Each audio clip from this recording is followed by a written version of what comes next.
What's going on, everybody?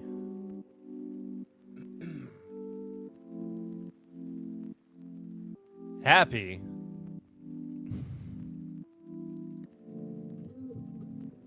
Thursday. Happy 10-Bit Live. Welcome. Thank you so much for being here.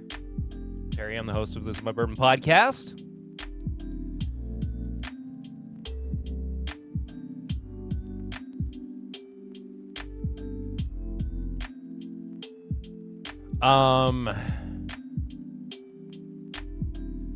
Hope you've had a wonderful week. Hope things have been fantastic for you. What's a 10-bip? Good question. I've never been able to figure that out for myself.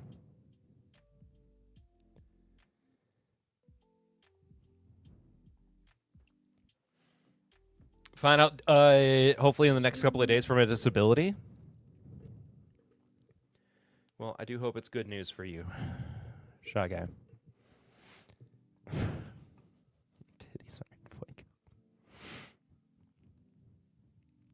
I'm here, Tony. I'm right here, brother. Fuego, Julio, fuego. Where is Wipert? A Hagler, 3777. Wybert, Kyle is not on the live stream tonight, but I will talk about Kyle here in just a bit. Because I have some news about what the schedule for the next week is going to look like.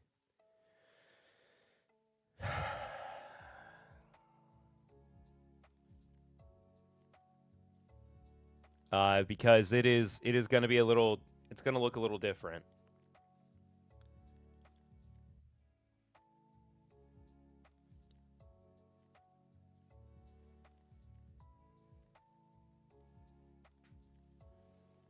It's going to look a little different.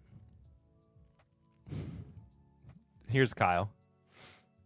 I am so friggin' disabled. Went and got an EMG done yesterday. They shocked the crap out of my nerves and found out I had carpal tunnel. Holy moly. Did Kyle fall and break his dick? No, he literally did cut his hand. We don't like different. I am going to be honest with you. I am sorry, but I cannot help it. For a couple of reasons. Excuse me. The first one is because I have an obligation next Thursday that will keep me occupied for the entirety of the day. And unfortunately, that is a funeral. The details of which have not been disclosed to the general public just yet. But I won't even be going to work that day. Thank you all very much. Top Shelf Dustin, what's up, buddy? I like different. Hello, Maureen. Good to see you. Prayers for your family. Thank you very much. I appreciate it. Government funeral? No. Family funeral.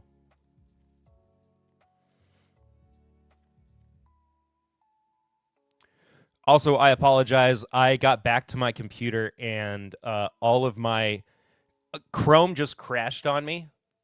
And so everything that I had prepped for tonight is just gone. So I'm scrambling to do that while I'm talking to you in the lead up.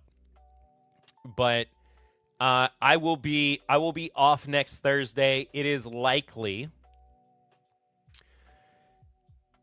that Kyle will be streaming in my place next week, though. So be on the lookout for that. Speaking of Kyle, though, prayers and condolences. Thank you very much. I appreciate it. Got to go make some Cajun cornmeal crusted fried fish for dinner. That sounds amazing. Whole day secret funeral. Sorry, man. RIP. Wait, did Jimmy Russell pass and you're going to the funeral? No, he did not. He did not pass. It's not that it's secret. It's just that I don't want to be the one to internally be the one to say what happened.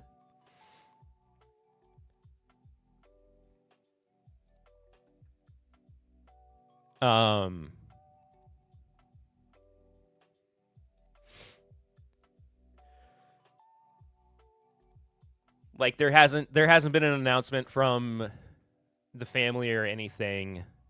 So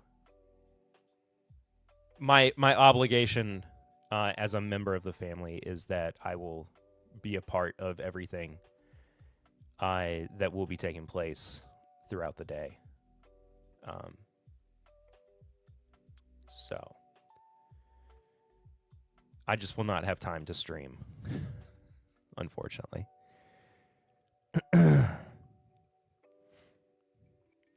Literally streaming in your place. Who's ready to cork off next week?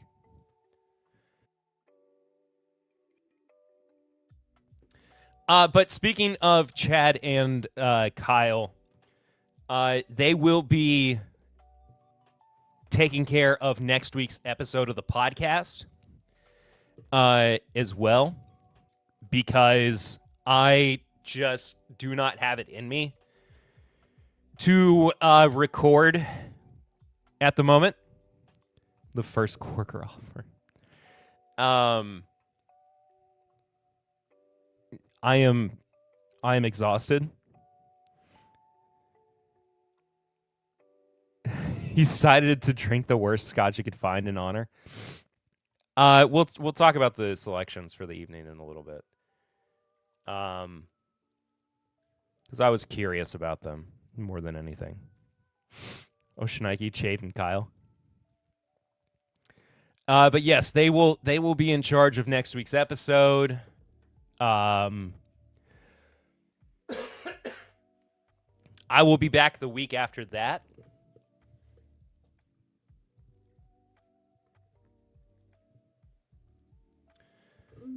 With regularly scheduled programming.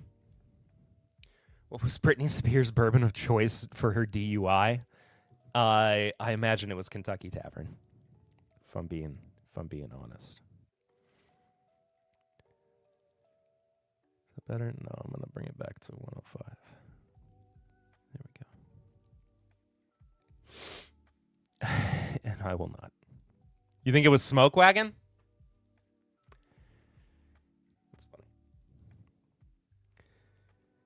I did recently order some Lagavulin 12 Madeira cask at cask strength, hand-filled at the distillery. That is Lagavulin. Pursuit Spirit. What's wrong with Smoke Wagon? Nothing. I like Smoke Wagon quite a bit.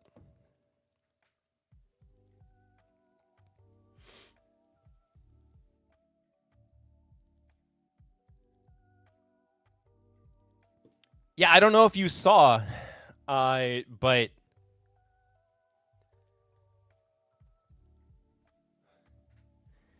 Britney Spears got arrested for a DUI.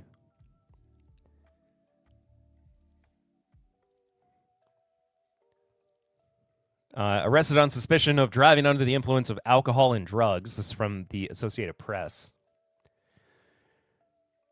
Near her Southern California home in a release, authorities said a statement from Spears' representatives called the arrest inexcusable. I would assume she was drinking Blanton's.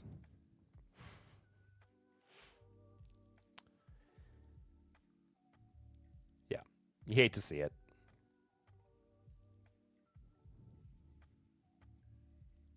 Did she have her knives with her? Oh, no. Hello, bourbon lover. Cheers to you as well. Hope you're well. Good to see you.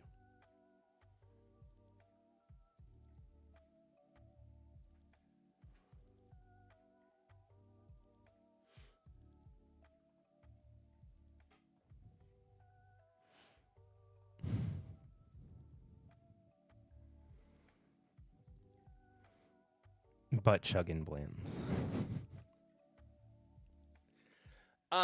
So so the reason, so here's the deal.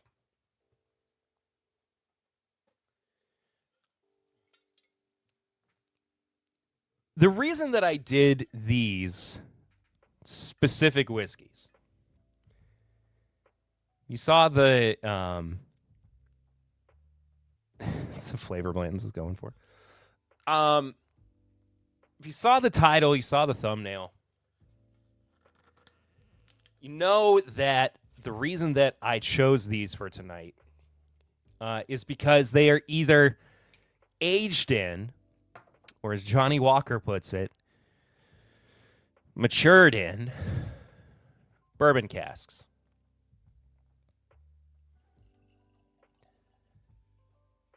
So I wanted to take a break from what's wrong with white casks.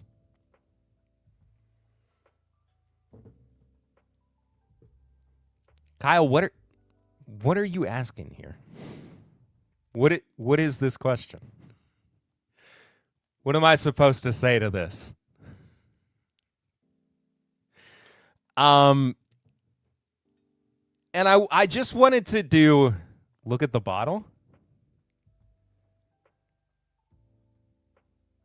Oh, because it's a black.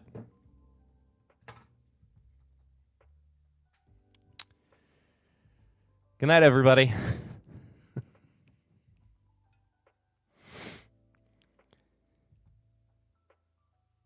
Decided to pass on all the thousands. I know, dude. It's just they're two new products, and I wanted to try them because they're relevant to the. Why does it have to be black casks? I didn't name the product. It's just called Black Cask.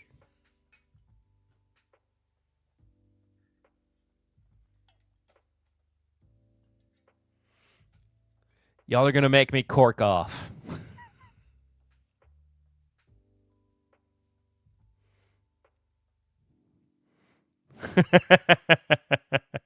It's all good. Show me that black cask. When did bourbon casks start being black? Brother, I don't know. Team cork off right now. Anyway, so these are two new scotches that were exclusively aged in bourbon barrels or bourbon casks. Whatever you want to call them, okay?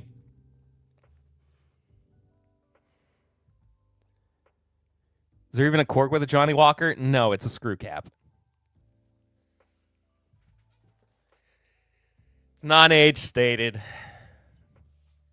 It's Johnnie Walker Black Cask. When did this become This Is My Scotch podcast?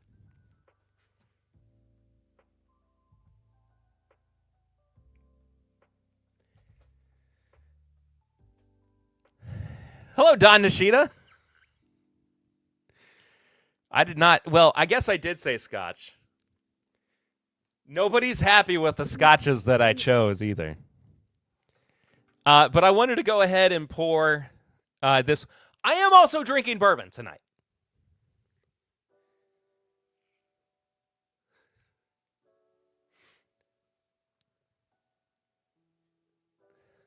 I think that Walker was aged in E150. Look at that fake color with a U.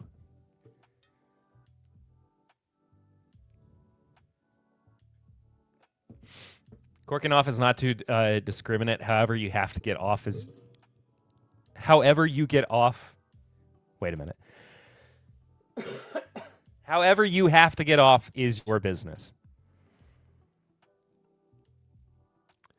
If you have as much money as she made from her Vegas residency, there's never a reason to drive drunk. Bringing it back to the Britney Spears conversation. JW Black is their 12-year-old expression, so Black Cask, I assume, is 12 years matured.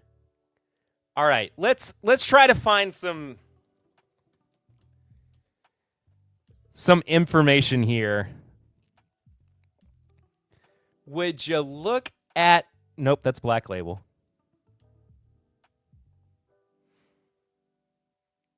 I don't want to sign up for your label.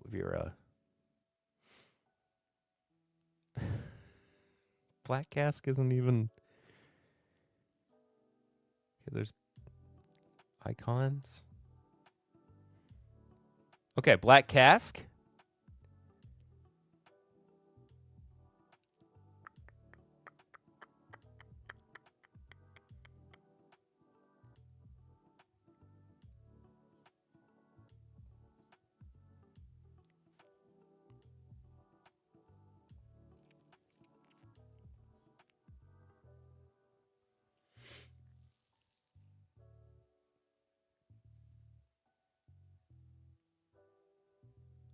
Um,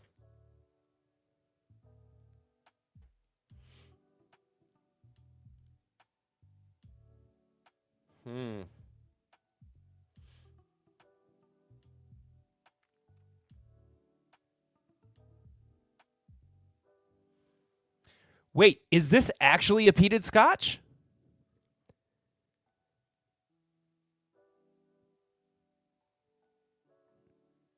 Hold on, let's look at this together, because this is... I know it's non-age stated, but I'm trying to see if there is some place. So Whiskey Advocate says, some readers may have drawn comparisons between Black Cask and Lagavulin Sweet Peat, which also debuted recently. Both whiskeys are owned by Diageo and follow the same premise. Entry-level peated scotches that dial back the smoke in favor of sweeter flavors from aging in American white oak bourbon barrels. That would seem to imply to me that the Black Cask is also a weeded, is also peated for some reason.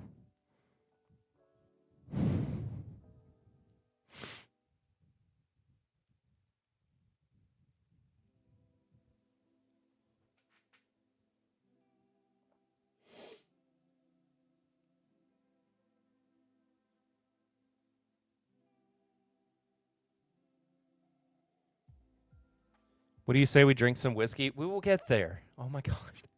I am trying to help. I am trying to get some background on this too. I'm peating off.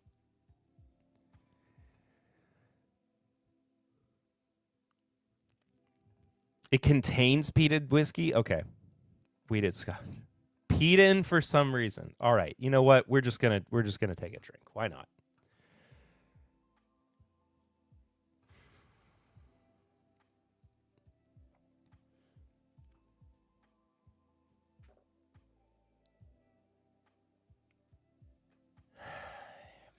It smells like Johnnie Walker. Honestly, it smells less like Johnnie Walker, and it smells more like what's the other blended Scotch? My grandparents would drink it.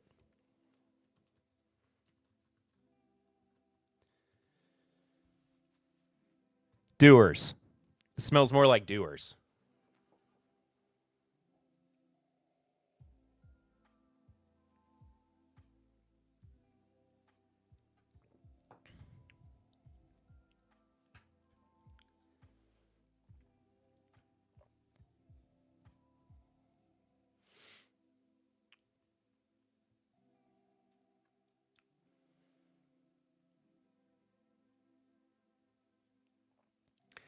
How does Johnny smell? What does Johnny running smell like? Got to switch over the banner.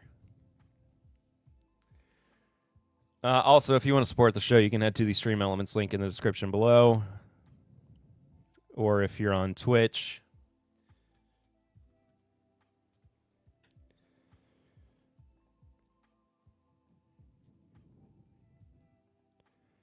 pinned at the top of your chat.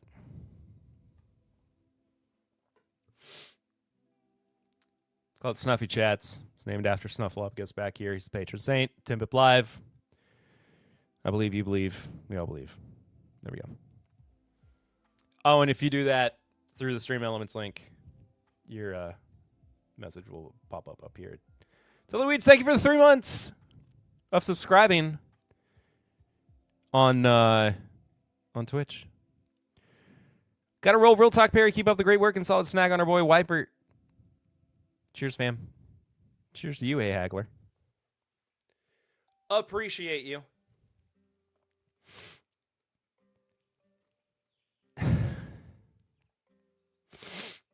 I would super chat you the value of that Johnnie Walker, but I don't think you can send 10 cents in chat. I think I made a mistake. I think I've done something that nobody liked.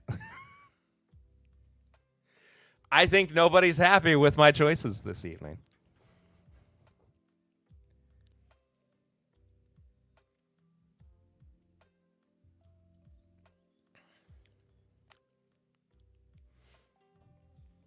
What's up, Biking Bourbon? Good to see you. How are you? Honestly, this is not terrible. It's Tully Weeds with the 100 bits on Twitch. Thank you very much.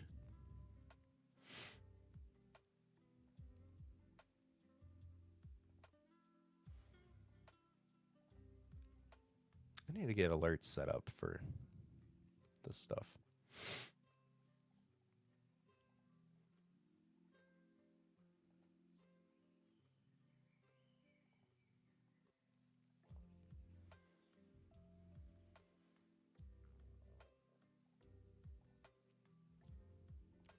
What was I saying? Are you enjoying the notes of pennies aged in water? It is a little metallic, I will say. Not the worst whiskey I've ever had. Certainly not the best. I am just realizing that I need another Glencairn.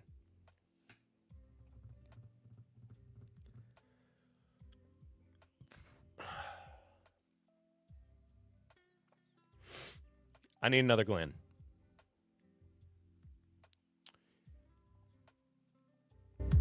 Give me 2 seconds. I will be right back.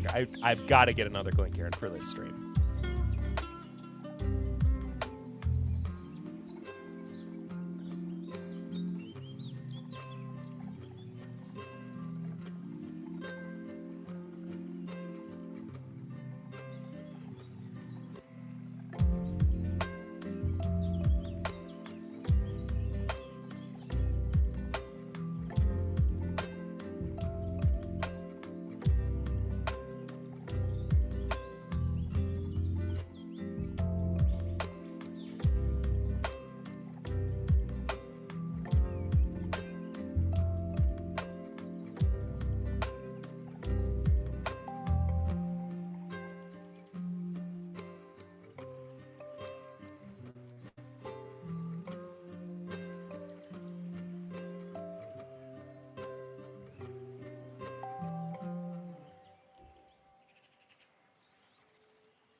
Sorry, I thought I had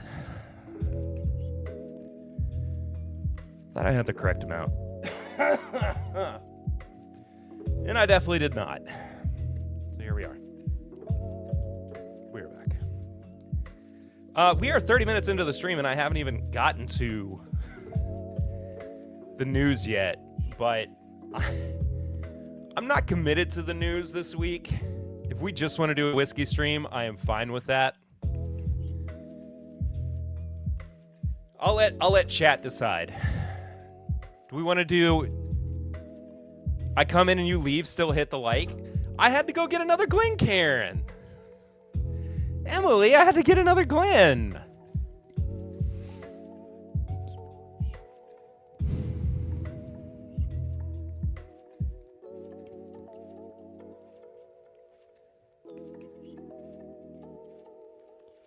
What do y'all think? Should I do some news?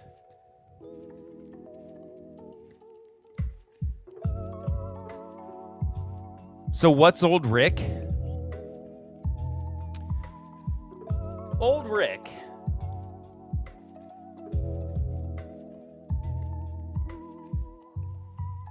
Tony Glass of Scotches. Scotch got Scotch. Here it goes down into my belly. Thank you for the $10 Snuffy chat.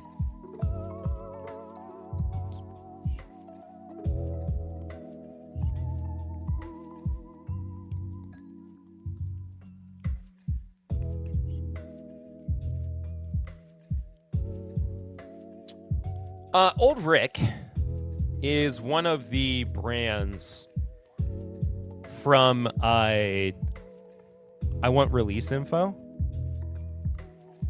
You did Britney news. That's got to count for something. Oh, release info like what's coming out soon? TTB labels, that kind of stuff? We don't have to do we don't have to do the other stuff this week.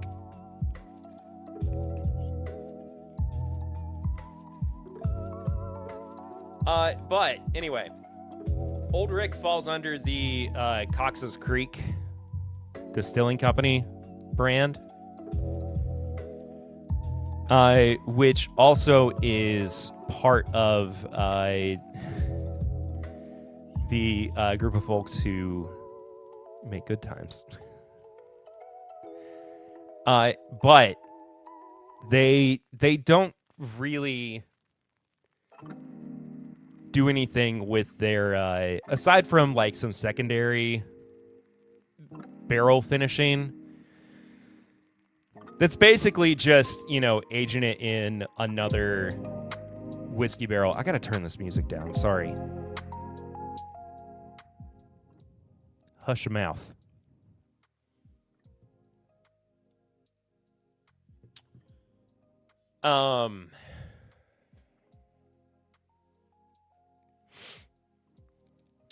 With like an X whiskey barrel,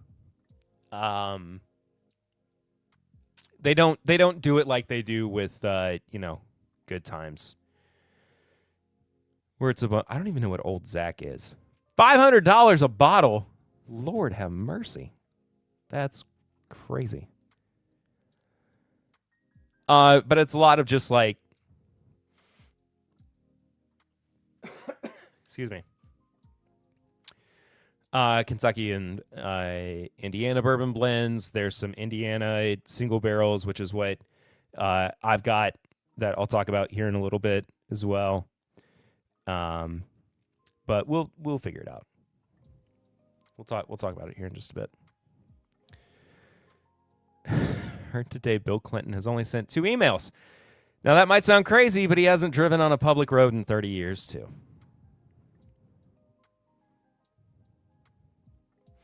Good Times, great country. B105. $10,000 for an old Perry.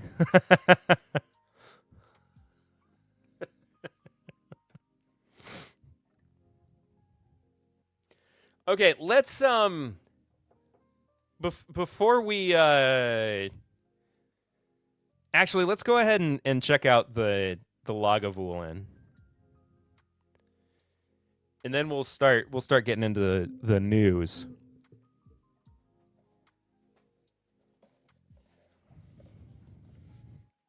It came in a box.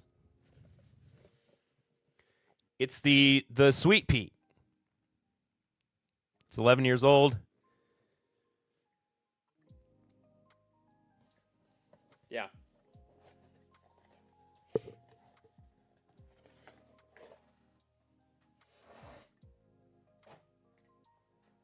It's real pretty looking.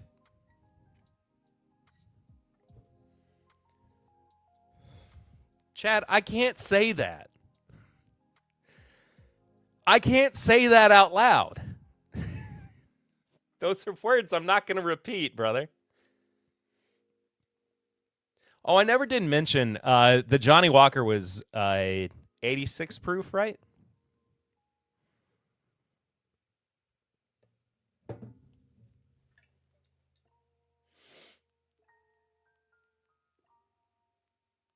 Where are you?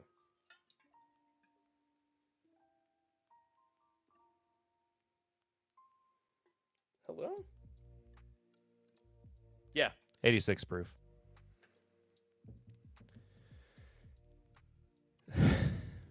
Did Johnnie come in a box? No.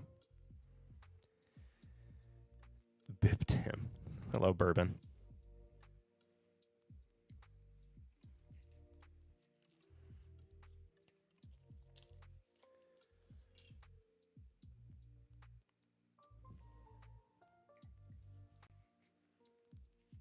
Now this we can cork off with.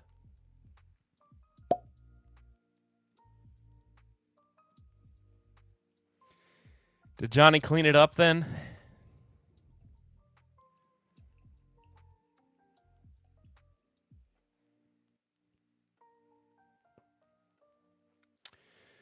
The Lagavulin is also 86 proof.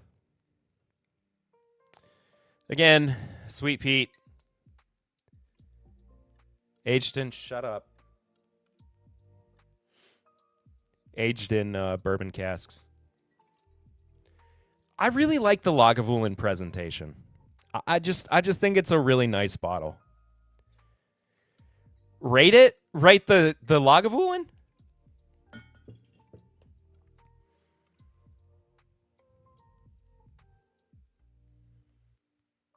Okay.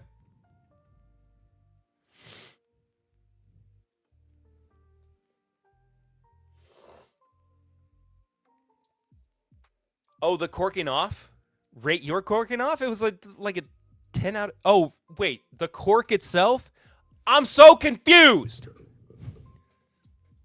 Hello again, Whiskey Friends. Hello, Jeff Wack. I'm sorry I didn't text you back recently. I think I've said that already, but I apologize again. I've had a lot of stuff going on in my life, and I'm very sad that I'm very sorry I haven't texted you back.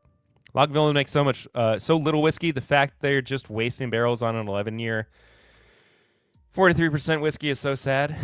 I missed it. Did you rate the Johnnie? I have not yet. I should probably do that before I go too far. I'm the one corking off. Like, rate the cork. I'll give it a second. I will in a second. Tonight's dinner is Cajun cornmeal. Start it again. Tonight's dinner is Cajun cornmeal crusted tilapia deep fried on rice with side of sous vide butter corn. That sounds so good. Cork off on Johnnie.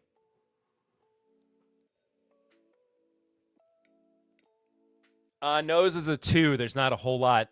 We need a wristwatch check. Oh, chat is so ADHD tonight. This is crazy. It is a Timex Waterbury. It's nothing special. It's my everyday watch. Don't cork off in, Johnnie.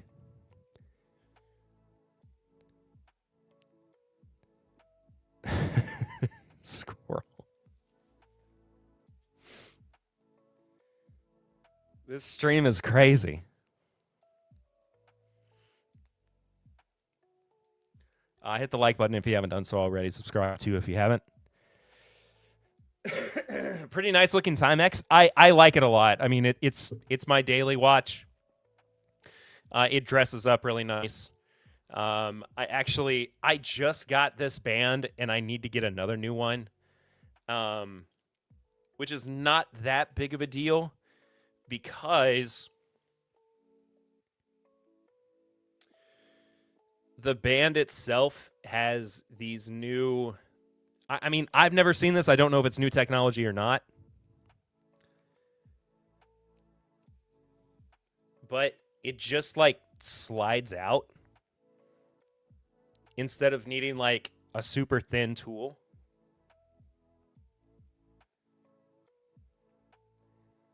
I heard it after I said it.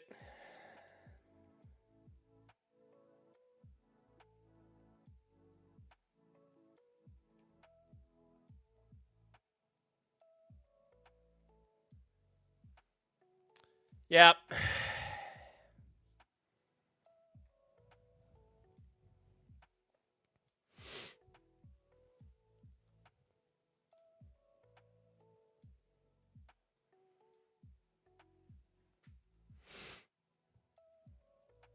Need more Casios and Seikos up in here. I do like the look of Casios and Seikos. All right. Nose on the Johnnie Walker Black Cask. It's a 2.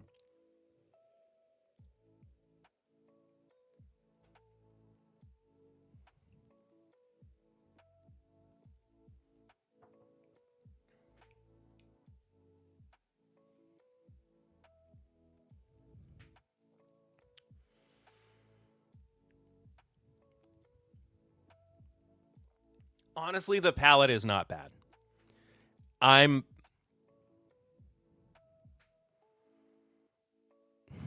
Love me a nice strap on or off. I got to stop reading chat for a second so I can focus on this.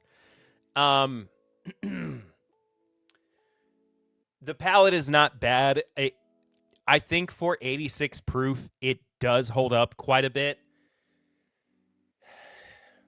I wish it were higher proof. I know that that is not going to be the case with this particular brand.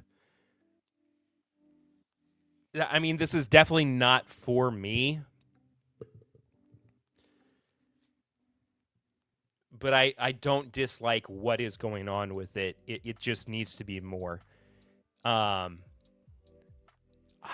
gonna go 3. Finish is where it starts to fall apart. Well, I don't even think it really falls apart. I just think it's a little bland. I'm also going to go for a 2 on the finish. Price at $40. I mean, not bad, especially if you're a bourbon drinker who is trying to get into the world of Scotch. Very approachable, something that you can introduce to folks as well. It's a 3. It's good. It's a good price. So 10 out of 20. Not straight down the middle. Just fine.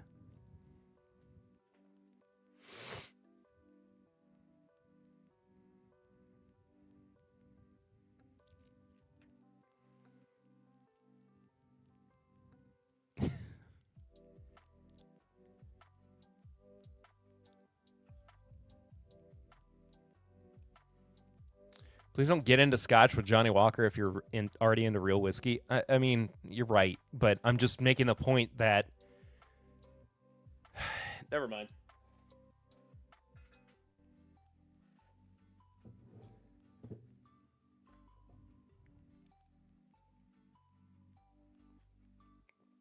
It's fine. It's the bourbon drinker's Scotch.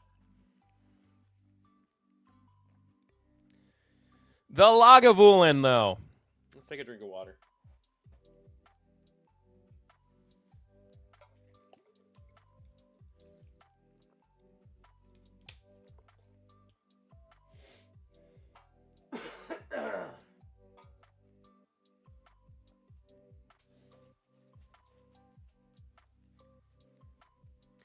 Is it super peaty? Sorry, again, missed stuff as I am solo parenting at the moment. No, it's not super peaty at all.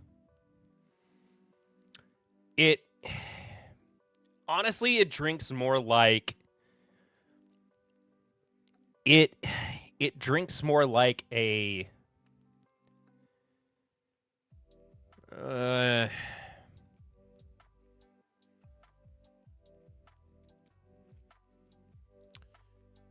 like a bourbon and neutral grain spirit blend.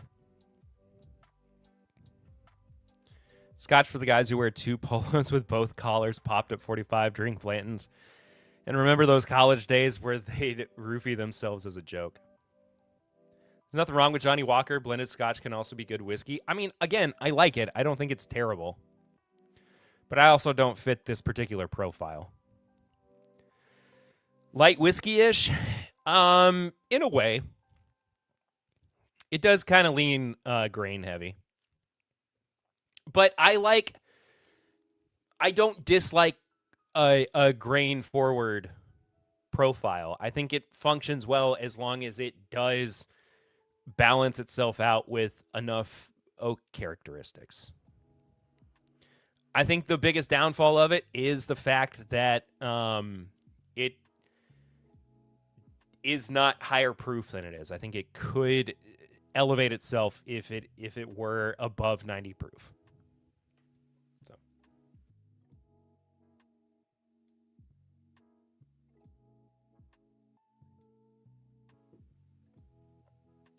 I apologize for coughing so much. As it has been, my allergies just cannot seem to correct themselves. But here we are. All right. Lagavulin 11-year Sweet Peat, aged in bourbon casks.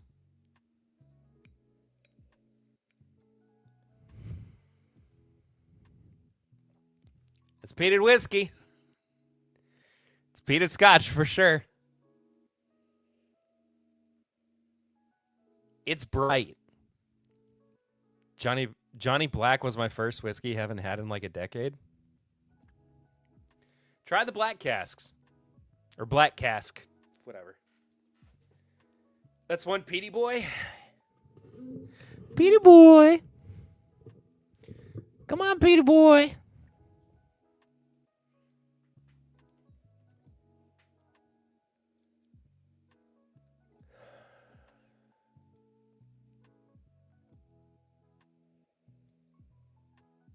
Little hint of a banana on there, too. PewDiePie. Peaty boy, PewDiePie.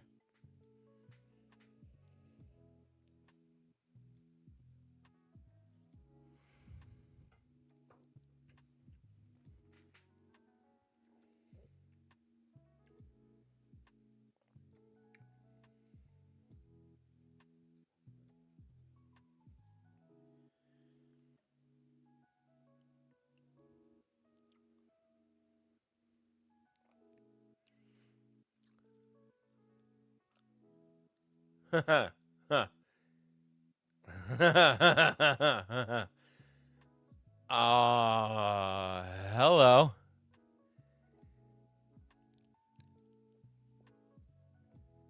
Just poured a Green Label 15-year.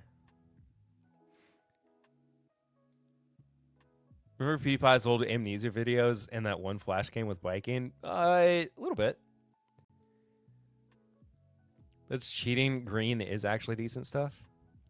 You inspired me to pour a bit of Lagavulin Offerman Edition 11-year that I have had open for years, as it's not really my thing.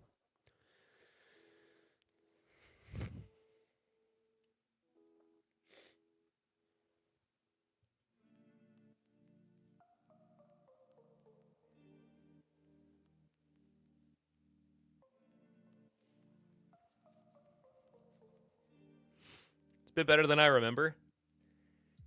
This is surprising. The peat is quite tampered down on the palate.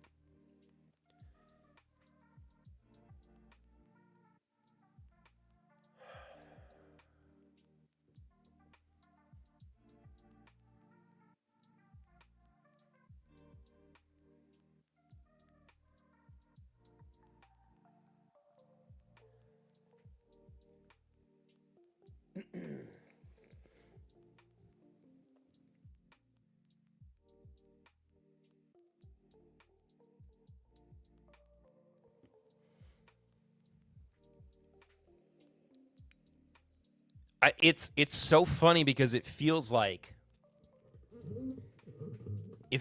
all of the peat is sitting right on top of the liquid.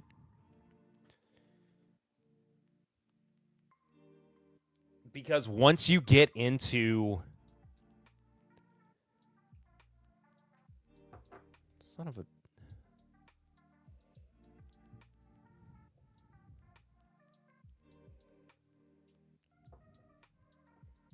I guess it's fine. It'll be all right. Once you get into it, it's kind of like the peat disappears a little bit.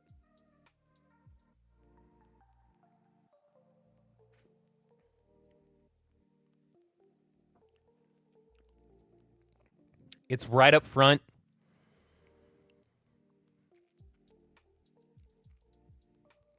It goes very savory.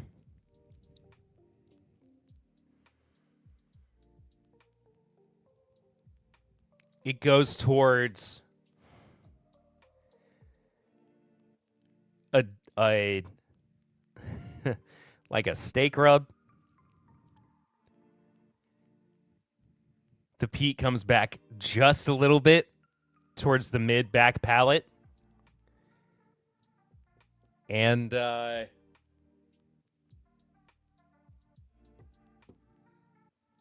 once the finish hits, the baking spices, some of the sweeter flavors start to come back.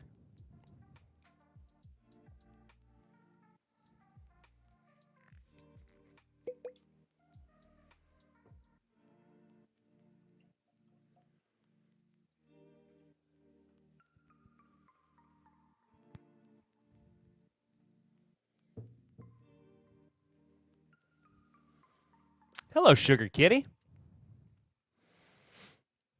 Meow to you as well.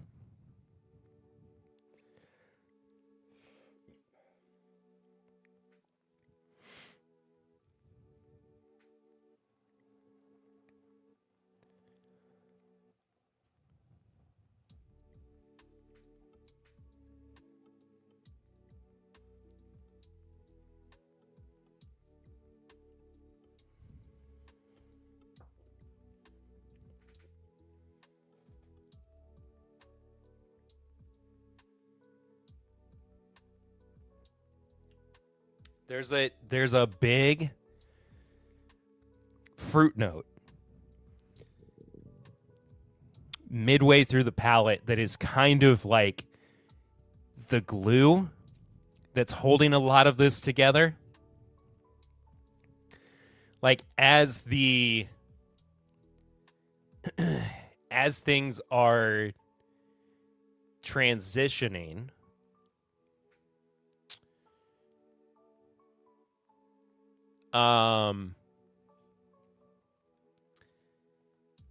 the fruit lets itself.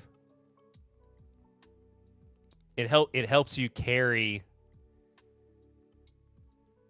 the experience through. I mean, it's really, really good. I'm a big fan of this. I'm not gonna lie. It's subtle enough with the peat that it's not gonna wreck my palate. Not to say that I don't like a peat monster,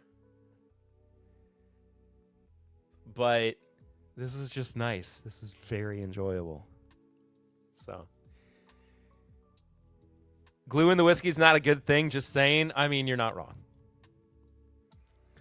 Did 2 orders from the UK this week. One hasn't shipped. One will be here tomorrow. But hey, Four Roses LE showing up tomorrow. That's not bad. Elmer's or paste? Oh, sorry. Elmer's Gorilla or paste. Maybe rubber cement. Maybe some dirty Band-Aids. Wreck me, daddy. All right. Nose.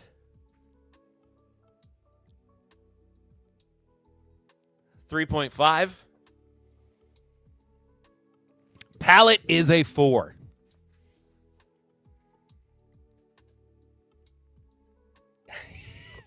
Peat Monster, a new character in Big Mouth.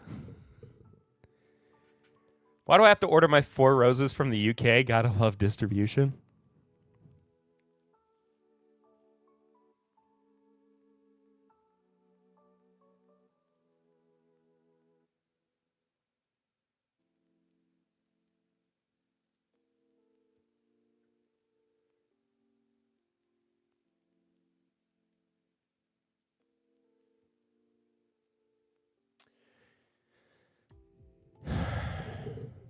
As a kid, were you one of those paste eaters? No, I didn't. I didn't mean that it tasted like glue. I just meant that it was... Did I not phrase this correctly? It was metaphorical glue that held the whiskey together. The experience of the whiskey. I'm doing my job poorly.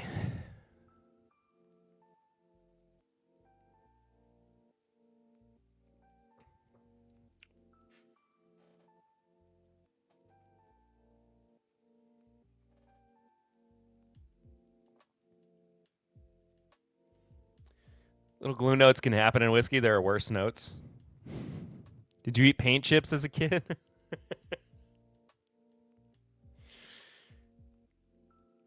Metaphorical glue. Yeah.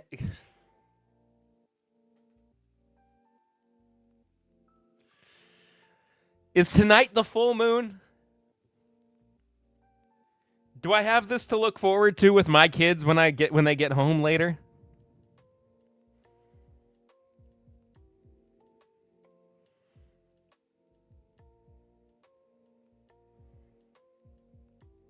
No, tonight's the waning gibbous. Maybe Mercury's in retrograde or something. I don't know.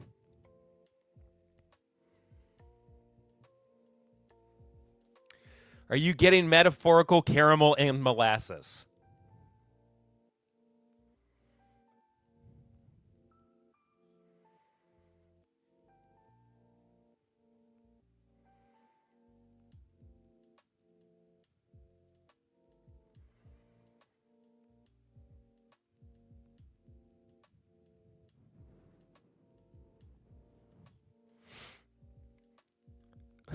When did you get kids? Wayne and Gibbous. I knew those guys in high school, both football players. Gibbous was a real meathead.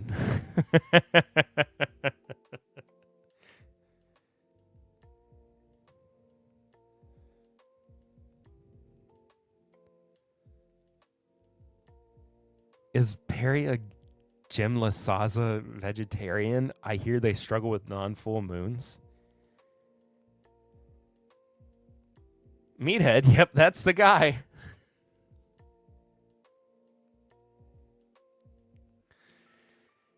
Finish is a 2.5. It's a little short, doesn't really go anywhere. Price is $60. What is Lagavulin normally priced around?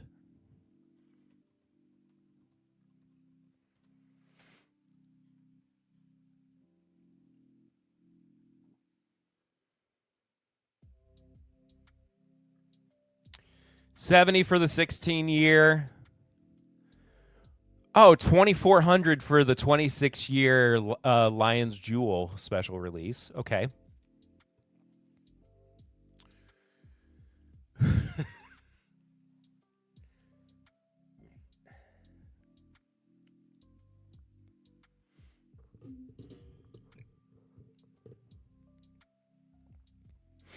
$70 for the 16 is good. Buy that. I might have to.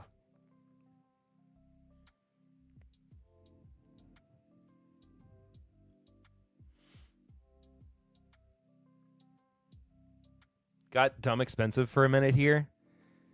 16 depends on if they rolled back the increase or not. Probably around 75 or 90, depending. I mean, according to the total wine price in Lexington, it is $70.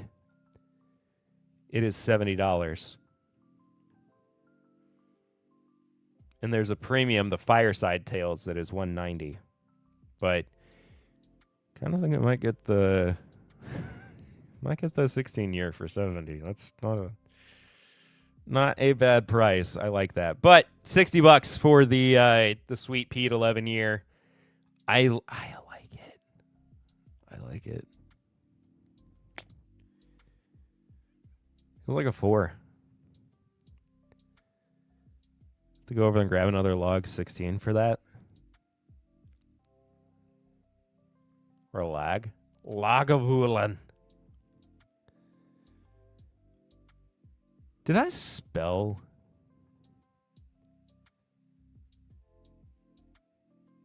Wait a minute.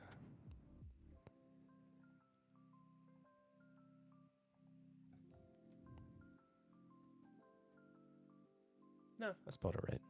Okay. Might get a lag 16 next time in Lexington. It's chill filtered in a colored mess, but I don't care. Special edition that's worth the money is the Lion's Fire one. The others don't pay the price. Interesting. There's a newer replacement for the Offerman now. Did they do away with the Offerman?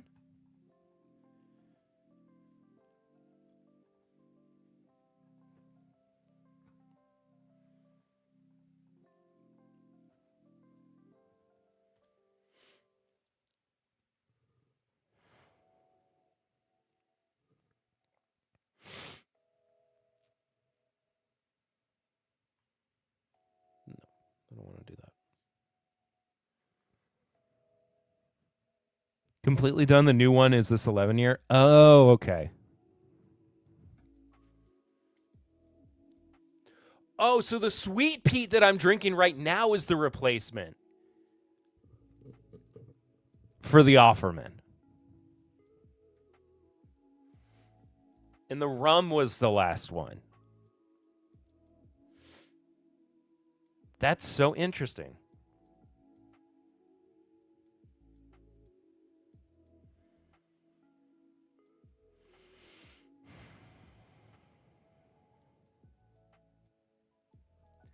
What was the better one of the Offerman editions?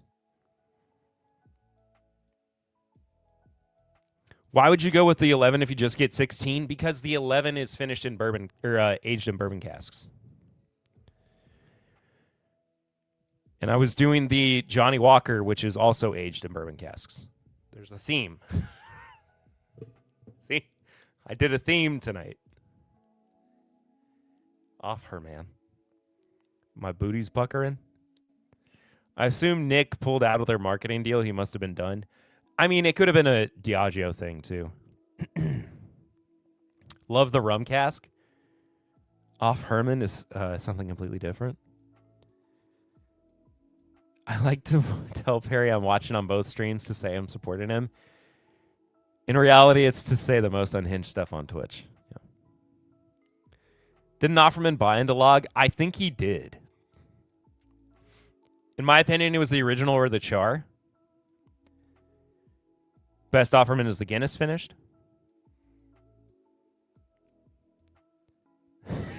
Perry's that girl who throws a party with a theme that nobody gets. I don't know how much clearer I could have made it. I'll be very honest with you. We've got Scotch or Lagavulin, aged in bourbon casks.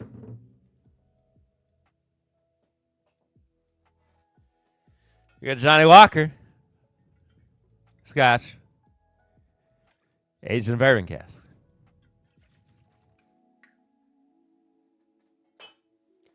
We got a bourbon from America that's finished in a bourbon cask.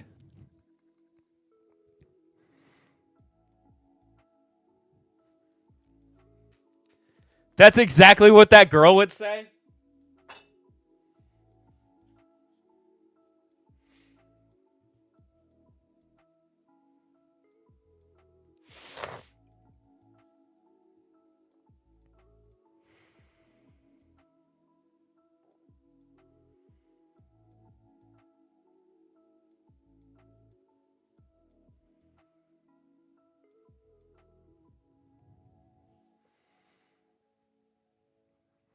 If you want really good single malt in a bourbon cask,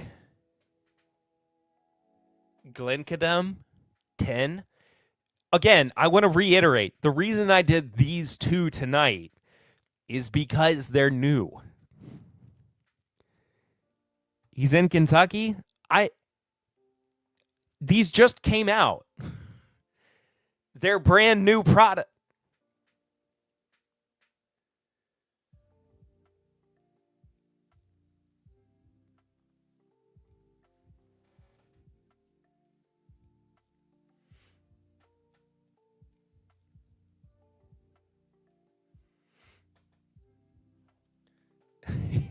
Do we get to the part of the stream where we talk about how accepting Bardstown is of other people's sexual preferences?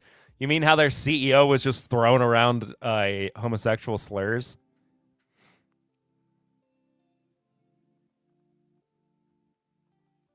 I was going to cover that, but I'm not going to do any like serious news tonight. I'm going to do news about releases.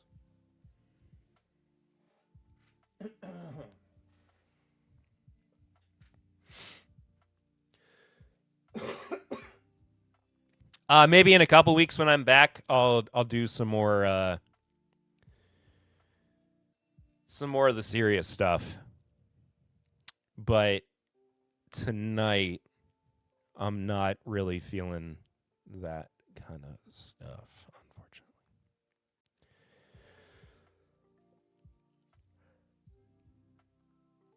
unfortunately. It was Clifton who told me last night while we discussed how much I like Bardstown. Oh, no.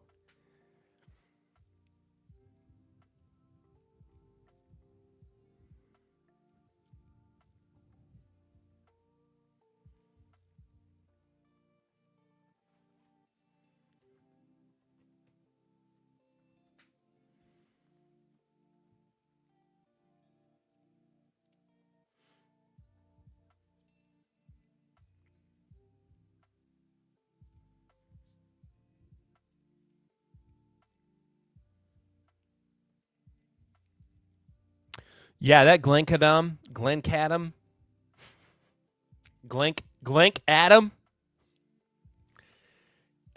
is definitely not at my Total Wine.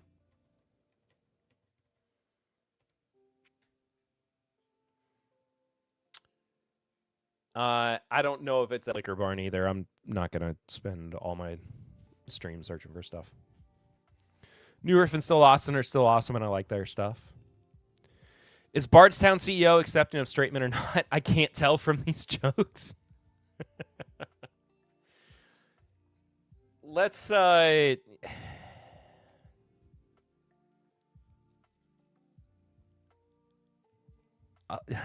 pull it up. I'll pull it up briefly.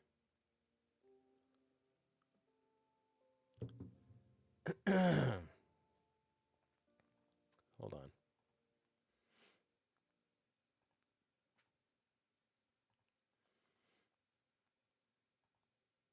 There's a sixth option now.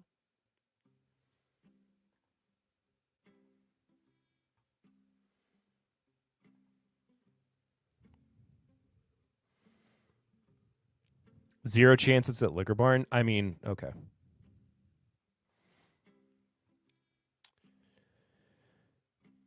I mean, we'll look at it very briefly, but this is from Janet Patton. This came out a couple of days ago, again, through the Lexington Herald Leader. Inside Bardstown Bourbon Company, CEO ousted at least a half dozen women executives.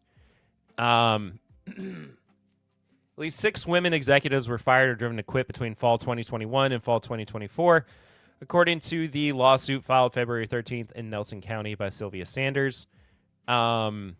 The suit includes wide-ranging allegations of sexism, racism, transphobia, falsified safety records, state alcohol violations, and more.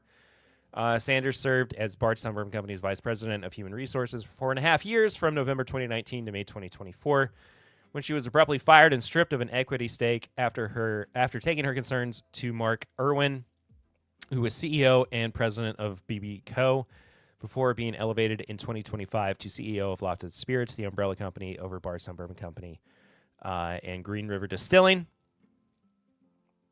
She claims the entire chain of ownership from Bardstown Bourbon Company to Lofted to its ownership group is to blame for the toxic and discriminatory workplace culture. She's suing BB Co., its president, Peter Marino, its parent company, Lofted Spirits, Irwin, Lofted's owner, Pritzker Private Capital, and Pritzker operating partner, Christian Brickman, for violating employment laws through gender discrimination, creating a hostile work environment, retaliation, wrongful discharge, defamation of character, and other causes. And yes, Pritzker Capital is owned by the prominent wealthy real estate family that includes Illinois Governor J.B. Pritzker, a possible contender for the Democratic presidential nomination.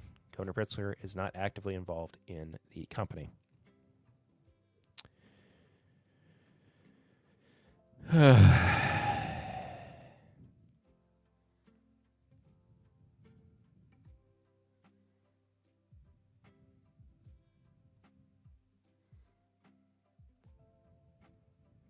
company with like 20,000 employees only really had like 12 actual execs.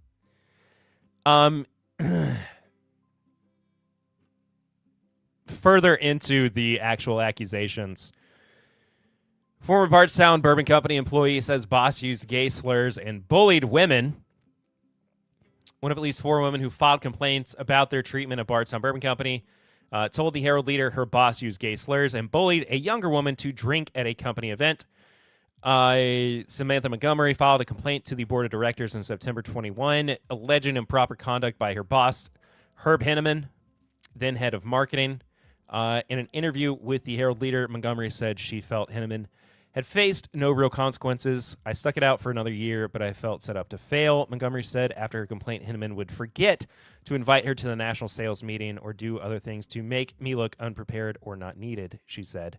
Her allegations mirror those in the whistleblower lawsuit filed by Sylvia Sanders, who laid out a pattern of employment discrimination that included firing or driving out at least 6 women executives.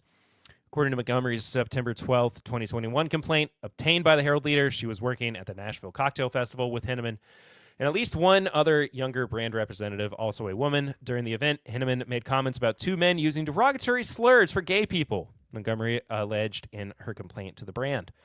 Henneman pressured the other woman, Bardstown Bourbon Company representative, who also later filed a complaint, to take shots. When she refused, he made jokes at her expense, Montgomery said, telling her, "We got to show you the ropes."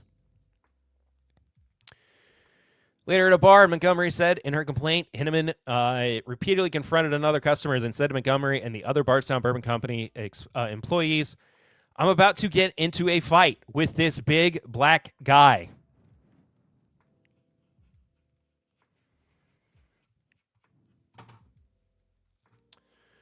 When you give a mouse a cookie, they're going to want to keep driving their pursuit of power up and up and up and up and up.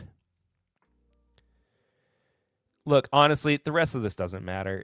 If you want to go and read it further, big is now offensive. Here are the 2 articles. They've even got the paywalls removed so that there are no ads.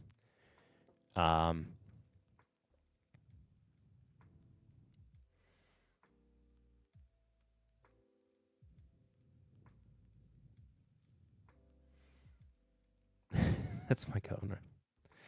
It's odd when a company comes off super open and accepting only for their execs to not follow the same thought process. He said the other F word for not having a drink. That's why going public as a company sucks. Execs get chosen by shareholders who place the most terrible people at the top. Hope they never find audio of me in high school or middle school. That was edgy in middle/high school, but I regret those words now and want everyone to feel accepted nowadays. I mean, yeah, that's the point.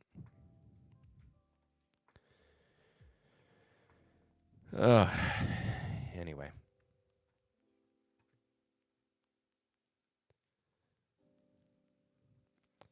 Toxic workplace environments.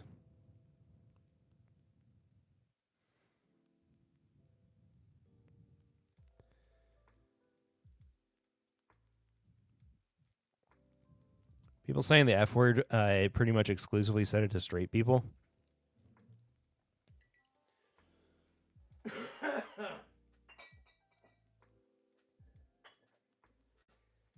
It's the patterns of oppression and the purpose in which they're using that word as opposed to who they are using that word towards and the permission structure in which using it creates.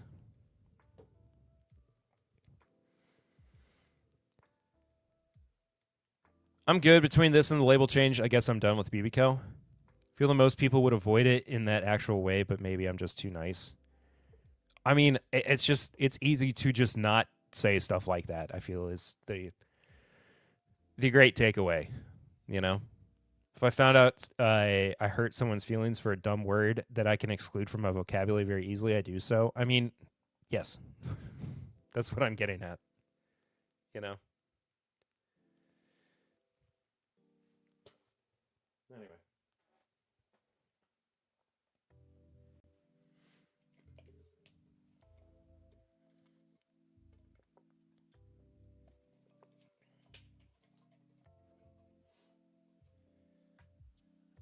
If I called a white dude the N-word, I don't think that'd be cool. Right, but it's also not just, I don't think most would really care either. It is not about the act of who cares and who doesn't. It is the act of using it in and out of its historical context because of the fact that in its historical context, it was used as a slur in a manner of oppression and a manner to degrade people. I understand that there are people who would say, I don't care. You can do whatever you want to, especially towards me.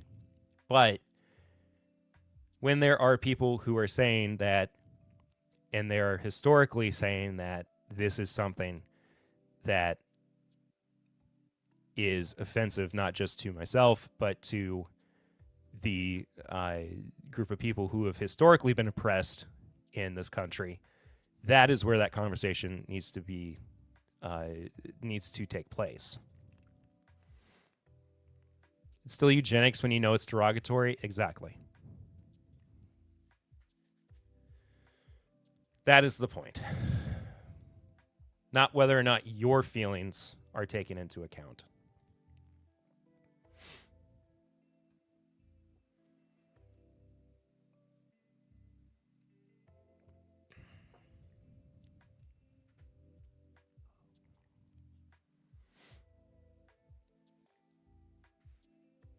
Anyway,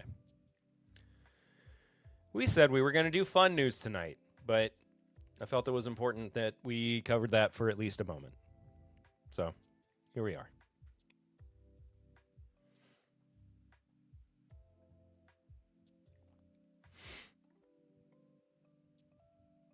All right. Fun news.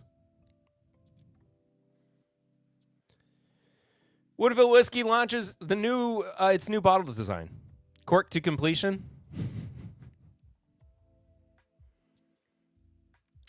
Now, what's funny about their new bottle design, too, and let me see if this picture is going to be big enough, and it's not really. Tell me what whiskey to buy this year. Is this going to take me to the... No, it's not. What's funny about the new bottle design for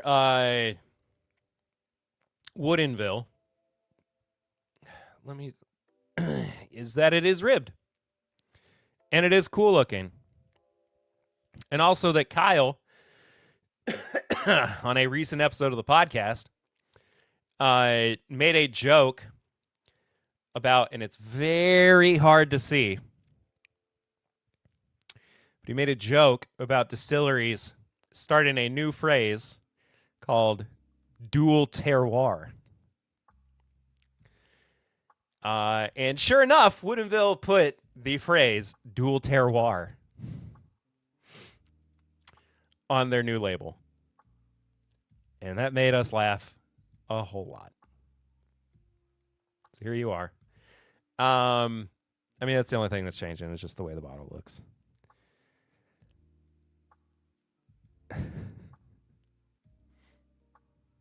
Looks like plank. That is so funny. Because I assume it's a blend. I mean, it must be. Can we add that term to the slur list? All right, brother. Is that like double dipping? I just think it means that it's aged in two different locations.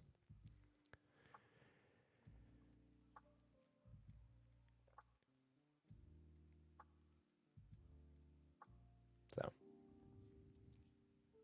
there it is. Augusta has expanded its portfolio. We saw the labels for these earlier, and I've already seen them start to hit the market as well. So more than likely, we'll be doing these on a stream or an episode sometime soon. But there's a small batch and a wheated single barrel. The small batch is cask strength and $60. And the wheated single barrel is also cask strength and is $80. So be on the lookout for that. I am excited about this for Augusta as they continue to expand their distribution and their products together. Let me see if this picture is actually going to show up. Because it was on here earlier.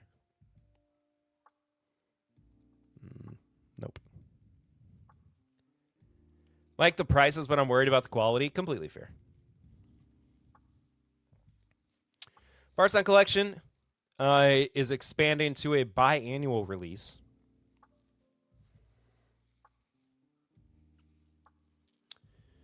It is coming out on November 19th, 2026. Extended 2-year timeline allows the Oh, sorry. I made a mistake. It's coming out once every 2 years. Right? Yeah. Extended 2-year timeline allows the region's master distillers to be even more selective, ensuring each bottle represents a historic milestone in Kentucky craftsmanship. And Barton's going to be a part of it this year. So, Bardstown Bourbon Company, Barton 1792, Heaven Hill, Limestone Branch, Log Still, Lux Row, and Preservation Distillery and Farm. So I guess Jim Beam dropped out this year. Twice a year I won't be able to find one. Yeah, my mistake. It's coming out once every 2 years.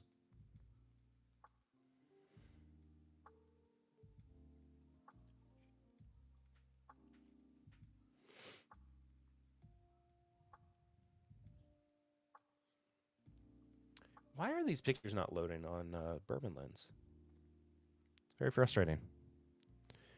What is this thing again? It's just a collection of bourbons from different distilleries in Bardstown. It started a few years ago as a set of products that came out during Bourbon Heritage Month. I'm not entirely sure why they shifted it all the way back to November of this year. Maybe because Beam dropped out and they were trying to find a suitable replacement, which in this case is of course Barton. And Barton just was like, hey, we can't get anything like this together in a couple months. And so they just shifted everything to a once every 2 year release window. And I mean, it could be in 2028. They're like, never mind, we're doing it annually. Just they're definitely not going to say that was what happened, but I would almost guarantee you that Beam dropped out. They were scrambling to find a new Bardstown distilling partner. Barton was on that list, and Barton needed more time. They pushed it back. Barton said, well, we can't do 2 releases in an 8-month window. And they're like, well, we'll pretend like this is going to come out once every 2 years. And then in 2028, they're going to be like, never mind, we're going to put it out annually again. So that would be my assessment of the situation. But November 19th, 2026, it's going to be a grand unveiling. And you can head to bardstowncollection.com to find out more. We've also got the Heritage Collection Heaven Hill release revealed this week. It's a 22-year-old bourbon featuring their traditional mash bill of 78, 10, 12. 270 barrels at barrel proof. We haven't even been told what the proof is yet. For $320. Yeah. I guess I'm getting a sample of this. I don't know. Haven't heard anything about it yet. We'll see. Last year's was just fine. And Bullet Mesquite Smoked Malt. It's your new barbecue whiskey. But it is a bourbon. It's what is this? 93 proof? 94? Yeah, 93. 6 years old. It looks like it's their distillate, too. Sure, that 22-year will look great on the display cases at local stores for so high nobody buys it. Exactly. Not that bad a price for 22 years. I mean, that is MSRP, and I agree with you. It does just feel expensive, regardless. But once you get over the sticker shock and you start considering it, you know, not that bad. Could be worse.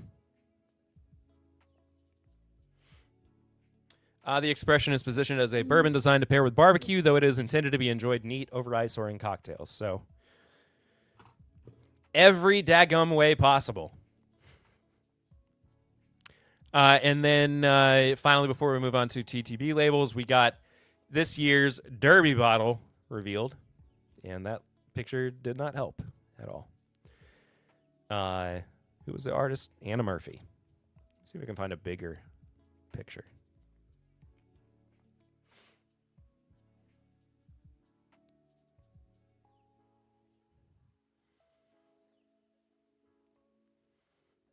Waiting for the Heaven Hill 33-year Parkers.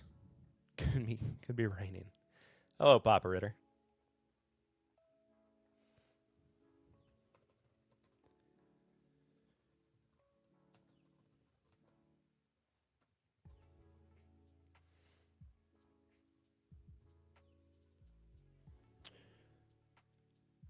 Wait, are we about to... No, that's not what I was hoping for. I was hoping that we were going to get to see the julep cups. Okay, that's a much better picture. Look at that. That's nice. Happy to see Bullet releasing their own stuff. That's such a huge distillery. I mean, I am too, but I did not like the Bottled and Bond that came out last year. Thought it was very bad.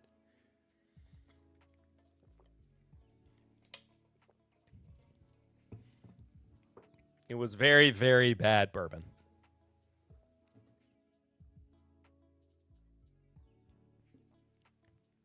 So, anyway. This is over 25 years, the annual collector series celebrating the 152nd running of the most exciting 2 minutes in sports. Tony, do I have to? That's funny. It's a radiant tribute to Derby style featuring iconic red roses, symbolic speedwell, and Derby fashion. I like it. It's a good-looking bottle. 1 liter. I did start the Scotch drinking. You are correct. 4 roses? That's not a bad idea. TTB labels. Let's look at them. It's time. 100 proof 11-year single barrel vertical series from Pinhook. There you go. Where's it from? MGP. Great. What Scotch?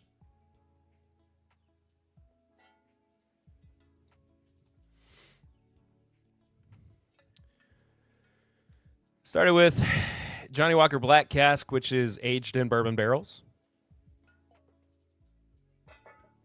And then the next one is somewhere. That's not it. That's not it. There it is. Lagavulin 11-year. Also aged in bourbon casks. Most exciting 2 minutes in sports. I thought that was when I ran naked out onto Wrigley Field. It's a very funny message.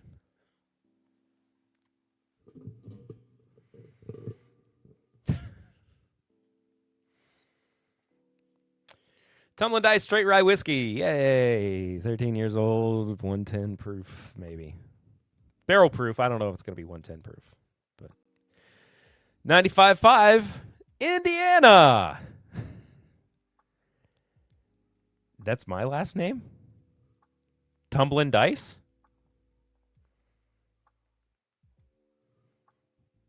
Or Wrigley? Or... Tumblin is your last name? Really? Oh, I knew that. Yeah, I know that for some reason. Paul Sutton Heritage Collection. Somebody's gonna get a cease and desist. I think. 10 years old, 107 proof Kentucky Straight Bourbon Whiskey. It's a limited release of our family century-old mash recipe in honor of our 7th generation. I love the scribble on here. That was definitely done in like Adobe PDF. Crap, we forgot to write the barrel and the date on it. Howdy, y'all. Sorry I'm late. Max, all good. Good to see you. Tumbling Dice and Stones. Barrel bourbon. 12 years old, 113.4 proof, blend of straight bourbons, finished in toasted American oak casks. Yay. Distilled in Kentucky, Indiana, and Tennessee. Yay. Cordy Brothers. 15 years old, distilled spring 2009, 107 proof. Small batch special reserve. Exclusively for Cordy Brothers and Whiskey Vegas. Don't know nothing about this other than that. It's a weirdly bad label. Which one? The barrel or the Cordy Brothers? Fish came out great. I'm glad. Because you told it to us, and I got hungry. And I've eaten already, too. The one before barrel? Oh, this one. Yeah, this is not great. I don't like this at all. It's really, really bad. Cordy Brothers, that isn't a label. It's just a Word doc. I mean, it's just... I don't even think... I don't know what they're doing with this. It looks like it's just going to be printed on the bottle. But even still, I don't know what the purpose of this is. Distilled in spring of 2009.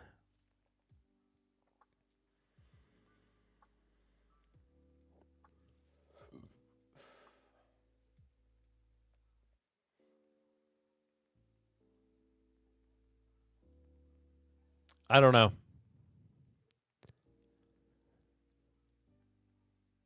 Some labels are so poorly done, you need labels to catch people's eyes. I mean, yeah. Weirdly, if they just put that out on a white label on paper like that, I'd still like it over that other one. I completely agree with you. I just get Times New Roman. Yellowstone, their limited edition. This is the 2026 version, of course. Kentucky Straight Bourbon Whiskey finished in ruby and tawny port casks. 101 proof. It's a blend of 7 and 14-year-old bourbons. Okie dokie. I'm pretty sure. I'm about over port cask finished. I just don't care anymore.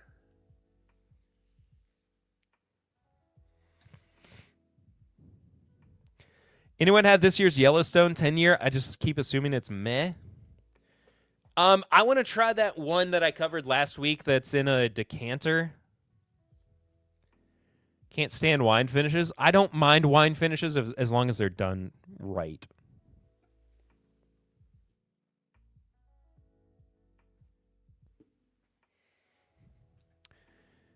I have a hot take about Yellowstone bourbon that I will not say. Who's buying that? Honestly, I'm just curious. Not me. Not this one. 5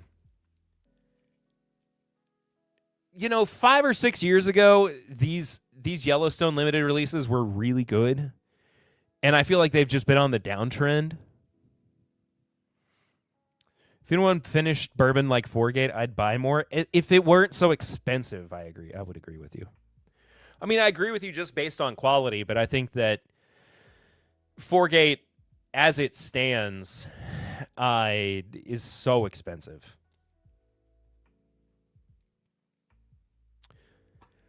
I don't know what this is. Does anybody know what the Old Terrell Distillery is out of Paducah, Kentucky?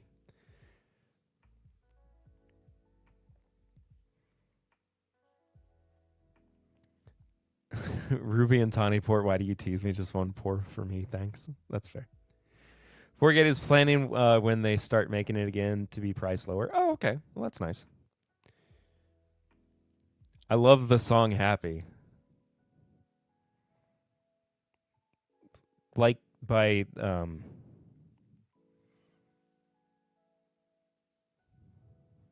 mind. I feel like that should be a black cask. That would be pronounced Terrell. It's just like the new Terrell Distillery, only with more gray hair. Farrell?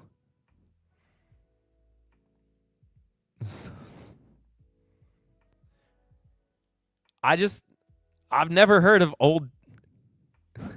brother, stop. I'm not saying that.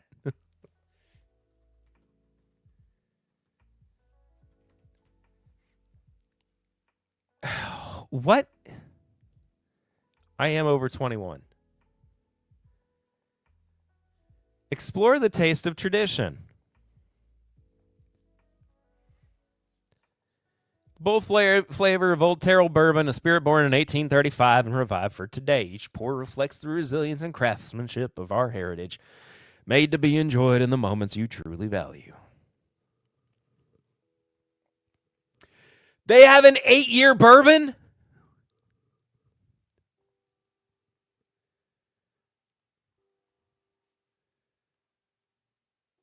Oh, Pharrell. Hey, what's up, Clifton? Old Terrell is how I would say Old Taylor after a few drinks. Can we cap the use of old for any new label or label gone over 15 years? Wasn't he a doctor from Mount Sterling?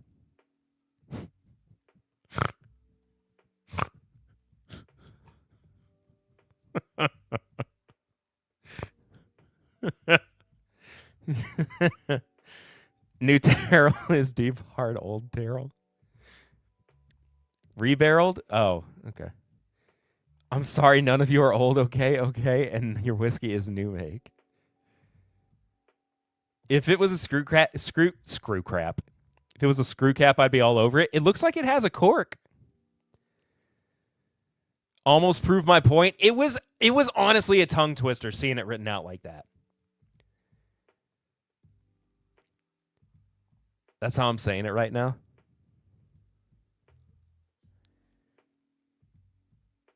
Having an 8-year for a brand I have literally never heard of as a Kentucky bourbon is crazy.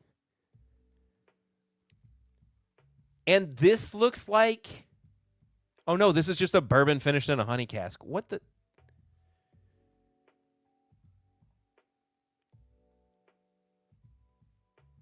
Okay, so they have one bourbon. It's 108 proof. And it's 8 years old.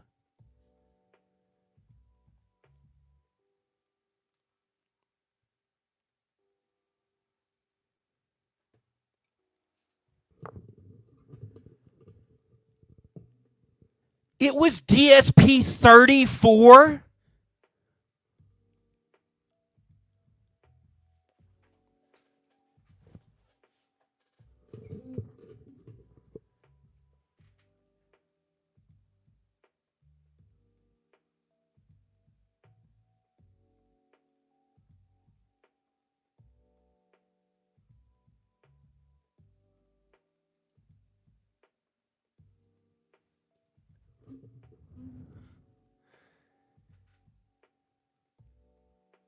But is it their 8-year? I mean, the most AI website ever? I mean, 100%. 99.9% chance it's sourced? I mean, literally. Hey, what's going on, Mike Schneider? How are you? Show me the hyphens.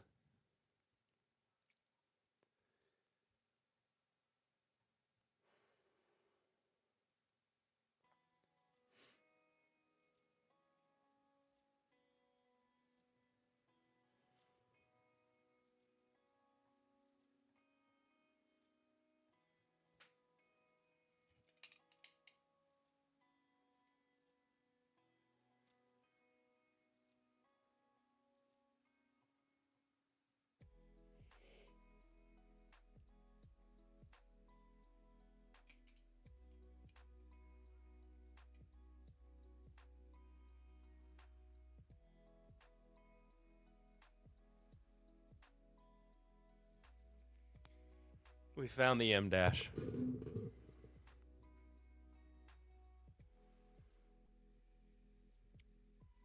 Yeah, okay. So 2025, the Davis family restores Old Terrell to its original glory.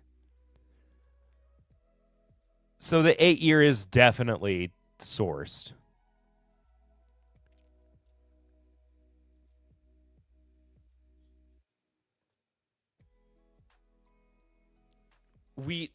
I am curious about them though.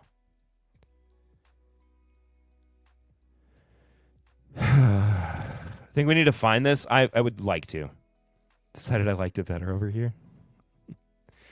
They stopped distilling in 1915 and started a new brand in 2025. I mean, it's the same family, I guess.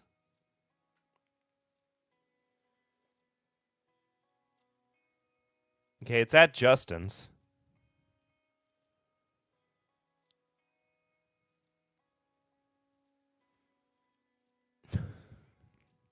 It's on the bar at Buddha Lounge.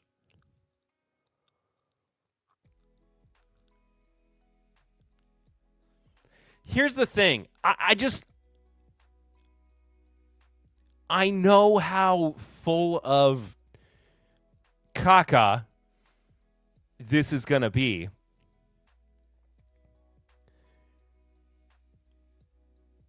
$70.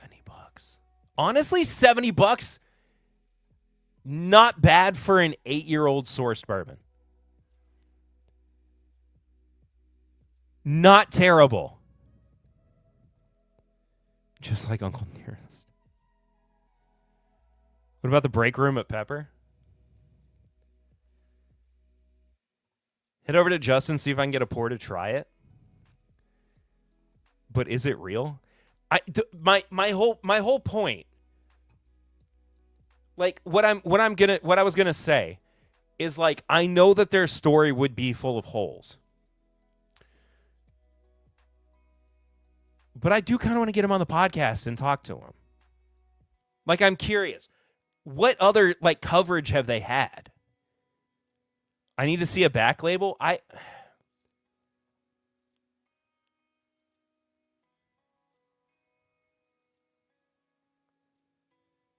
This only says bottled by Old Terrell, and this is their new label.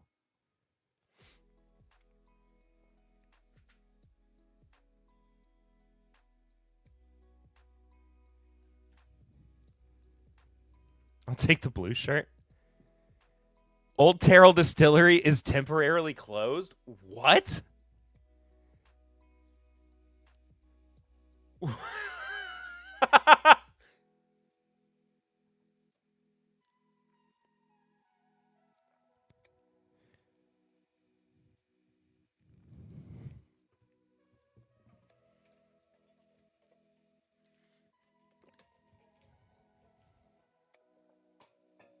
Yeah, they had a good run, 2025 to 2025. I mean, but they're still filing TTB labels for new product.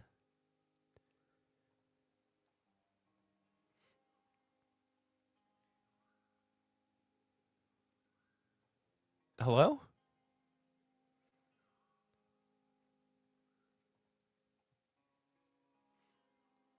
They posted 2 days ago.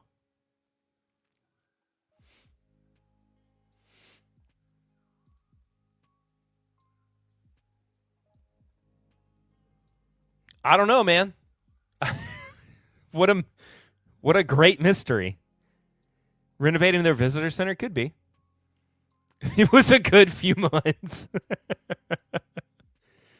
Could just be the distillery itself. I mean, it could be. They could be in shutdown. Who's to say? You know? Everybody's saying they like the merch, though. I should have...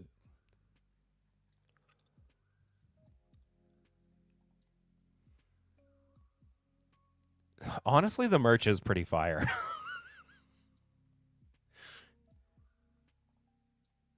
Who said they wanted it in blue?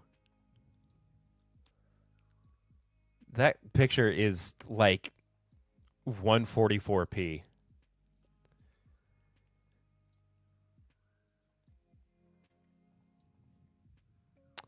We produce small batch, high character bourbon and are developing a full distillery experience in downtown Paducah, opening in 2026.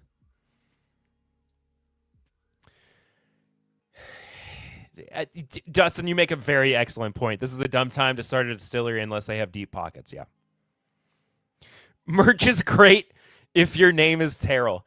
You know what would be, yeah, it's extremely Teespring. You know what would be a great idea for them if they had what would be a great idea is they should have shirts that say Old Terrell and New Terrell. Because there's definitely like people.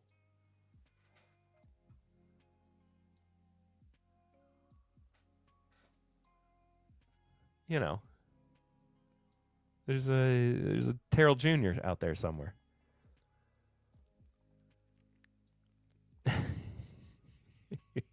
Yeah. See, exactly. Merch is great if your name is Terrell and you're old. 100%.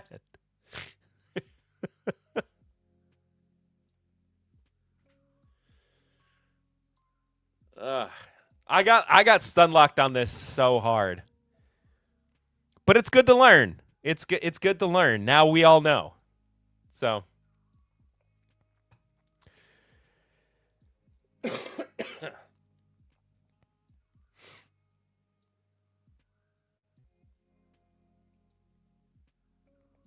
moving on. There's only a couple more TTB labels, then we'll.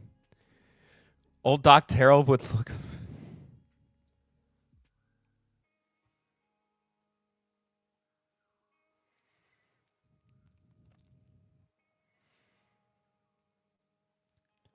Okay, boys, let's all make a drunk man pact.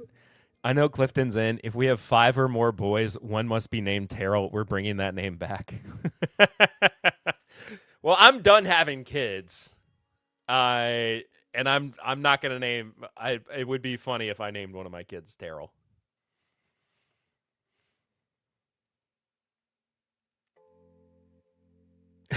I joke, but I'm willing to wear chicken cock and Knob Creek merch. So who am I to say?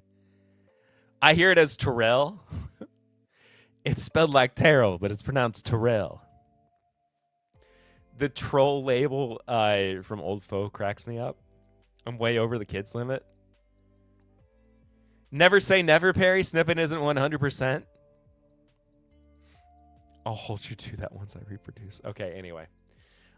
So this label is it has placeholder information, which Jacob from Coming Whiskey has called out twice.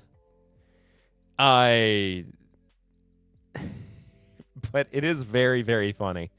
This is President's Choice for the distinguished whiskey drinker, Old Forester, of course.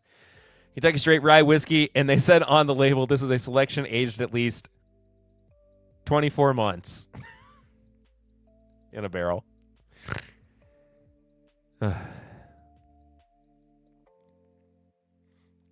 Abstinence is 100%. You're not wrong, Max. What am I doing here? What has this stream been?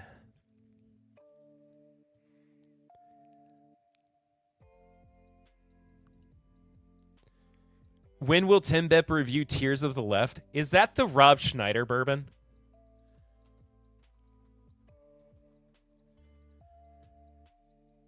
Oh my God. It is the Rob Schneider bourbon. Have y'all seen this?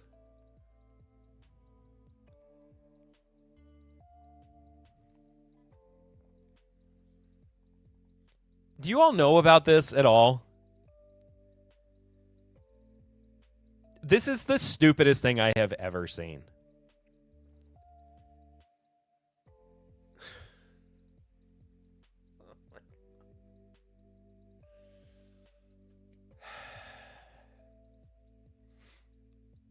When will My Daily Bourbon / his Bourbon Night review it?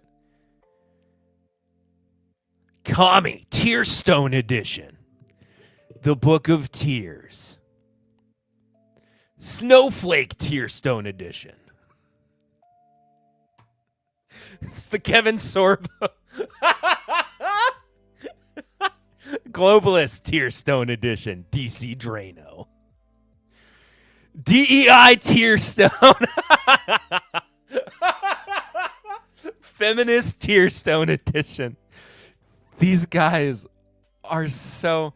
This has the most, like, divorced dad energy of anything I have ever seen. Oh, my gosh, man. Use code... Now on sale. Buy 2, get 3rd at 50% off plus free shipping. Use code CRYMORE.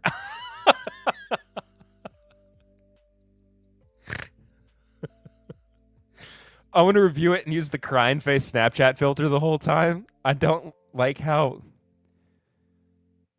OF.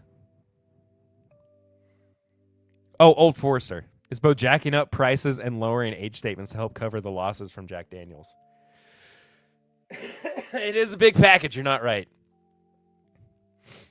I know about it, and I'm not going to go near that barrel of crap. But we're the snowflakes? Oh, yeah. Yeah. Oh, it's not slashed by a penny. It's slashed by $10. That's $109.99. I know it looks like $199. Clifton, I kind of did it first, too. I can't even tell if this is supposed to be a left or right-wing thing. Someone tell me what political party I have to join to like this. This is very much a Republican / MAGA thing. It's trigger. See? Okay, look. Tears of the Left is woke meltdowns. Distilled. 100% Kentucky bourbon. 0% safe space. Step 1. Trigger. First, spark a liberal meltdown. Think mean memes, election results, courtroom victories, bills passed, and peace deals that leave pundits speechless. Cue the tears. Step 2. Collect. Next, we gather those liberal tears, each one pure and filtered for greatness. Then, we age them in new American oak barrels because freedom deserves good wood.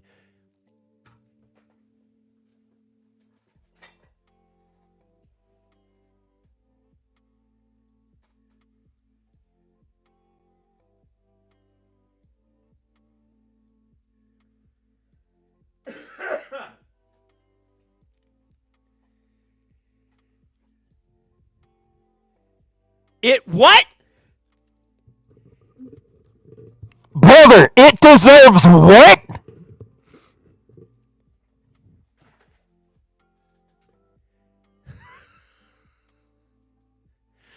Someone sue them for misinformation. I didn't cry into their barrels. Are we sure this isn't made by Clifton? I mean, I hear his team loves good wood. Kind of reminds me of the satire of the Colbert Report. 100%. More wood. Step 3, distill. Finally, we distill. Wait a second.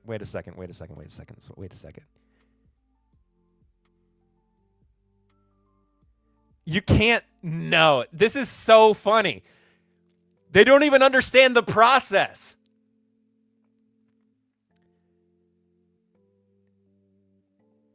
So they triggered so people will cry. So libs will cry. They collected the tears.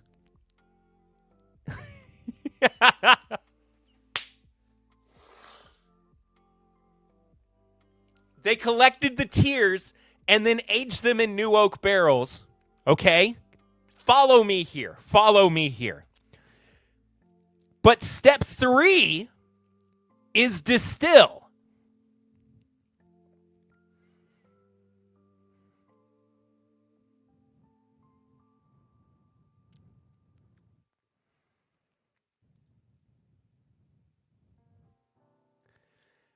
So what? They put the tears into the barrel and then they take them out and distill them into alcohol?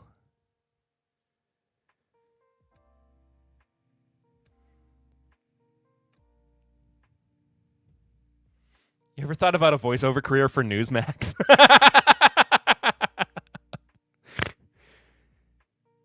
Tears or tears? Who tells them liberals aren't even leftists? I mean, they do not understand the difference. Actually, I think they might. They might. The right not understanding the process, never.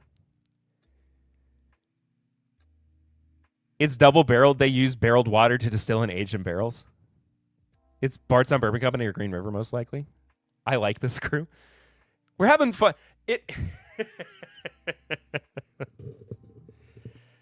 This is innovation. It's double terroir.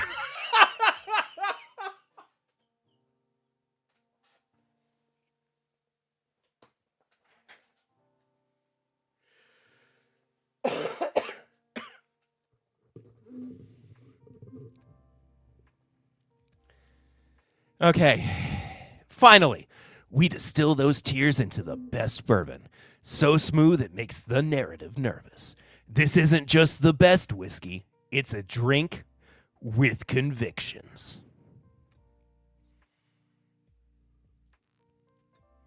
A new take on bourbon with a splash. Can we send that Bardstown Bourbon Company executive over there? This has gotten so bad I might just have to buy one. You just pirate it. You wouldn't download a bourbon. Taste the bourbon. Honestly, the label is so bad, too. Brother. What is this butt plug looking whiskey stone that they've got?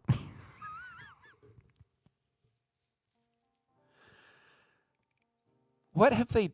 Why did they do this?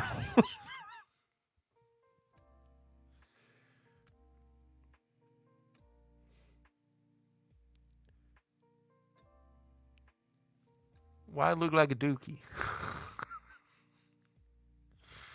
Hi, Big Vic.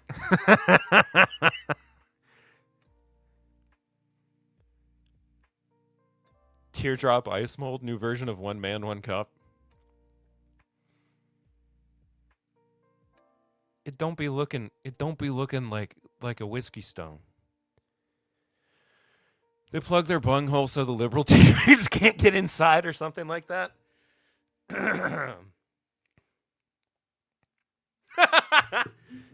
Distilled by legendary anti-woke warriors.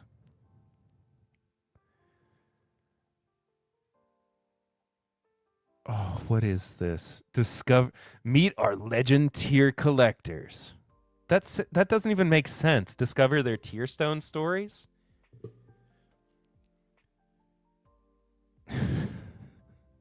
Oh, is this just taking me to...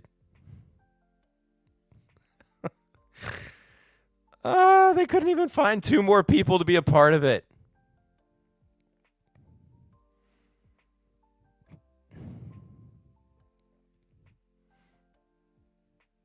It's supposed to be Kentucky. Has to be done by the South Park creators. I think this is all Rob Schneider.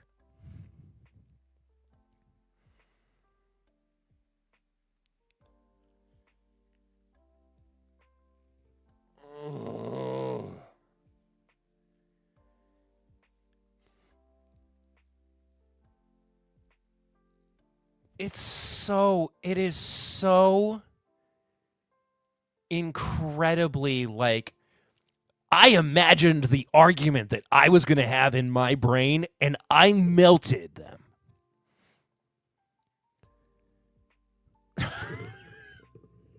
For fans who believe jokes shouldn't get canceled or watered down, Commie Tearstone Edition.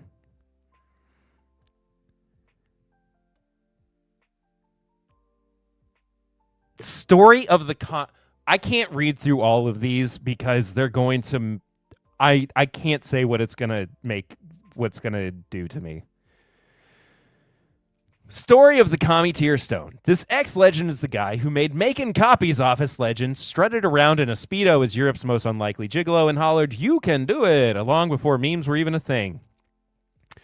He racked up Emmy nods, writing jokes sharp enough to rattle Hollywood, and then the woke mob tried to cancel him for telling the truth. He just laughed, kept talking, and came back swinging.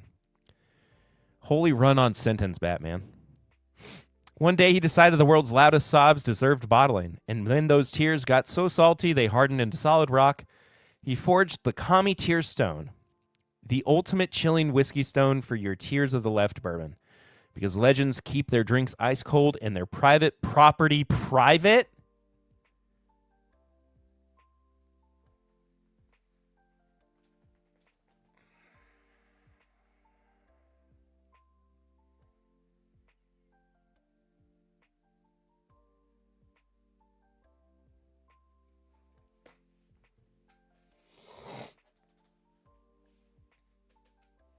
What do we do if this is actually good whiskey?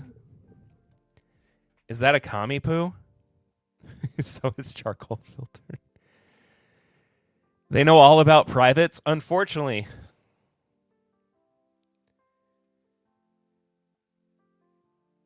What is under the oh, it's just these dummies.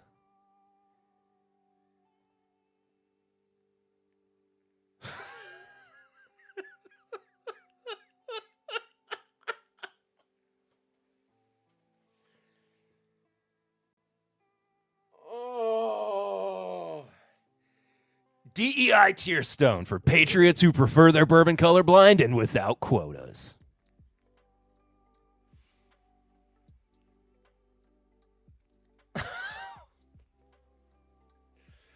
Ah! What are we doing? What are we doing? I gotta go before they shed a tear and they come knocking. Okay, I can't look at these anymore. I'm done. I'm done with those. Anyway, the President's Choice labels.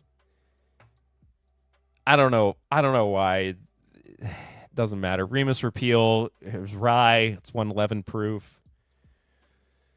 Kentucky Wild Cask Bourbon, 2026 limited release. The world's largest teaching distillery. So it's coming from the University of Kentucky. Pretty cool. 100 proof. 8-year James Beam Institute. 8-year Four Roses. 6-year Bardstown Bourbon Company. 5-year Bardstown Bourbon Company. It's a 4-grain. Pretty cool. Love it.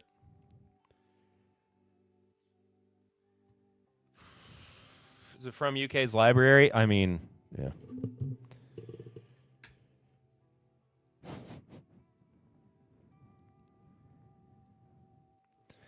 I just like I feel like I lost brain cells going through that website.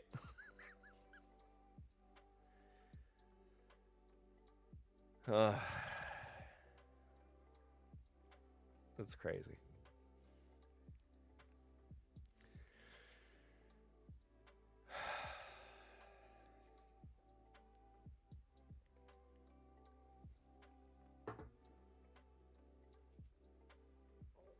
When you make your entire personality trying to one up or own somebody simply because you don't agree with them,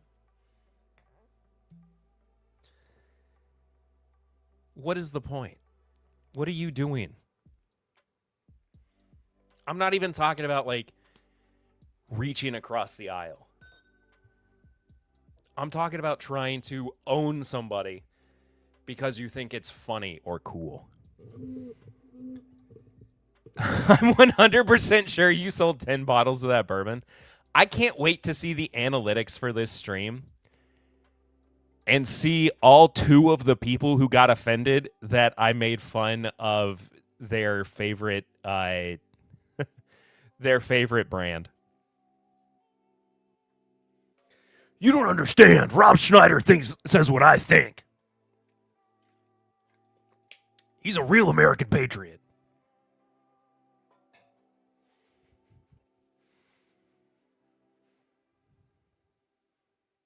Yeah, well, I just don't think we should be killing people with our tax dollars.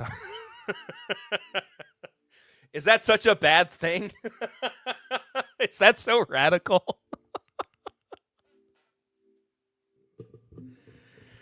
God forbid I want American tax dollars to go to Americans and not bombs overseas. Anyway, so this is a a Bluegrass Barrel Pickers, Old Rick Barrel Company bourbon. It is an MGP 11-year-old bourbon. It is 126 proof, and it was finished in a stag barrel. Don't kill people with their taxes. I don't think there's a politician to vote for on that one. Try again next time, hippie. Eventually. Rob Schneider hasn't said anything funny, maybe ever, never, not even a C-list SNL cast member.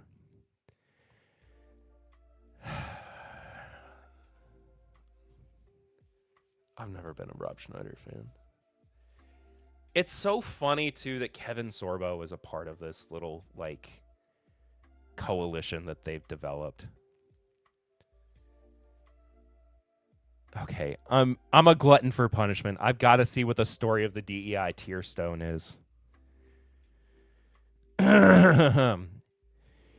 This ex-legend was once the face everyone knew, commanding stages, headlines, and millions of minds that with calm confidence and unapologetic clarity. He played the game, smiled for the cameras, and did what was expected. But when the world turned performative and the message started mattering more than the truth, he spoke up loudly, and when the culture mob tried to silence him, he stood his ground and only got louder. One day, he decided the world's most dramatic fake sobs deserved bottling. When the tears started flowing from corporate Zoom calls and billion-dollar equity budgets, they got so thick they crystallized into stone. So he forged the DEI tear stone, perfect for keeping your tears to the left bourbon cold without ever watering down your spine. What? He's the dude from Deuce Bigalow? Yeah, he isn't funny at all. Yeah, that is, yeah. Because legends like him, no truth, conviction, and bourbon should never be diluted. What is the asterisk here, by the way?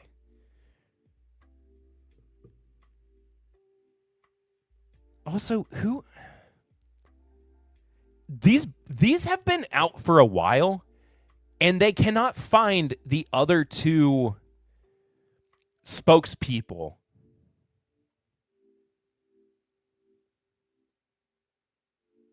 Is this going to be Joe? This is going to be Joe Rogan.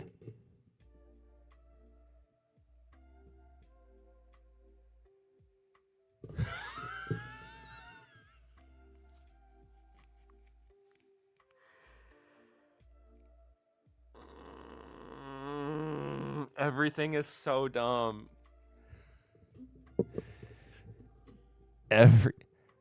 Everything. There is no way they can afford Joe Rogan. There is nobody else that fits this profile. He played the game, smiled for the cameras, and did what was expected. But when the world turned performative and the message started mattering, commanding stages, headlines, and millions of minds with calm confidence and unapologetic clarity. This is Joe Rogan. The message started mattering more than the truth. He spoke up loudly. And when the culture mob tried to silence him, he stood his ground and only got louder. This is Joe Rogan. This is how they see Joe Rogan. I'm not saying that this image is supposed to be Joe Rogan. I'm saying that the profile that they have put here is Rogan.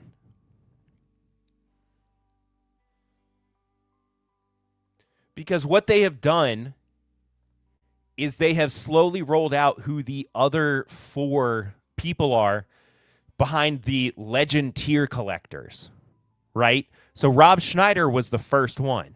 And the way that we know this, here's how we know this, okay?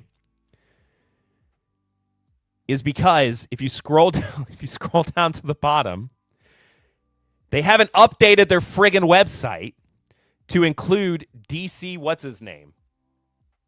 DC Drano. I don't even know who that is. On Legend 3. Okay. To be fair, Rogan does a lot of smiling for the camera. I know. I'm saying that, like, hear me out. Hear me out. Okay. So Schneider started as the first face of this brand, right? Kevin Sorbo came on as the second one. DC Drano, again, I don't know who that person is. I don't care to truly find out exactly who it is, as the third face. Now, they are still waiting to reveal who the 4th and the 5th faces are. I don't know who it's going to be. But this profile that they have written out on the website sounds like it is going to be Joe Rogan. He was the face everyone knew. Commanding stages, he's a stand-up comedian, headlines, and millions of minds with calm confidence and unapologetic clarity. Because he was that voice that everybody looked to. And then smiled for the cameras and did what was expected. But when the world turned performative and the message started mattering more than the truth, they're talking about COVID, right? He spoke up loudly, talking about what's it called? The horse paste that he peddled. He stood his ground and only got louder. That's when he started turning more conspiratorial, and everybody, his audience changed. He decided the world's most dramatic fake sobs started bottling when the tears started flowing from corporate Zoom calls and billion-dollar equity budgets. They got so thick, they crystallized in stone. Blah, blah, blah. I'm lost on who Kevin Sorbo is. He's an actor.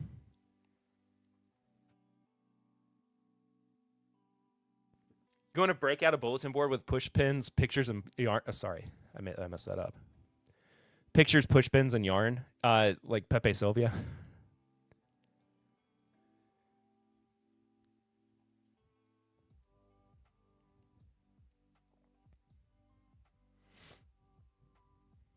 He caused a distribution shortage in at least one state, according to a reliable source. Ivermectin, that's it.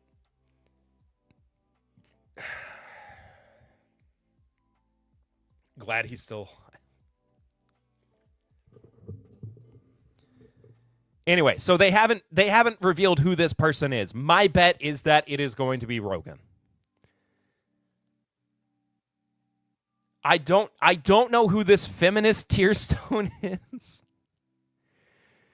The ex-legend is the woman who turned raw confessions into global headlines, marched through crowds with chin high and stilettos higher, and lit up social feeds with words that made both fans and haters hit replay. She's crashed talk shows, flipped scripts on the red carpet, and proven more than once that silence is overrated.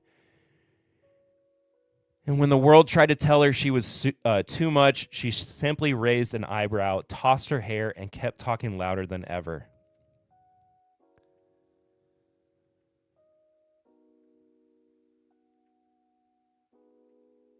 You think it's Candace Owens or Megyn Kelly? I thought maybe it was Megyn Kelly at first. I don't think it's going to be Candace Owens.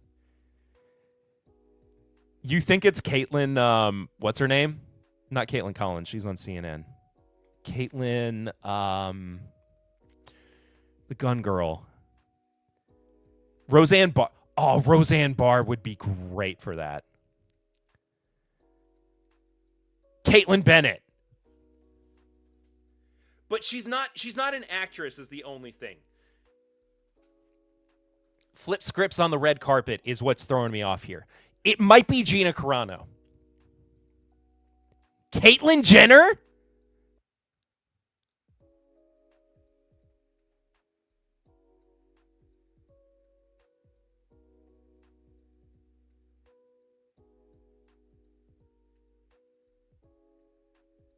Buff Daddy is Charlie Kirk.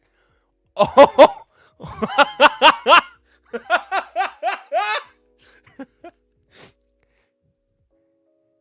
I think the feminist might be Gina Carano.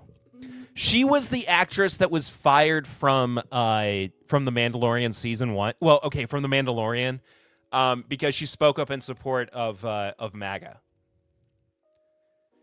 Gina makes the most sense, but Jenner would be funny.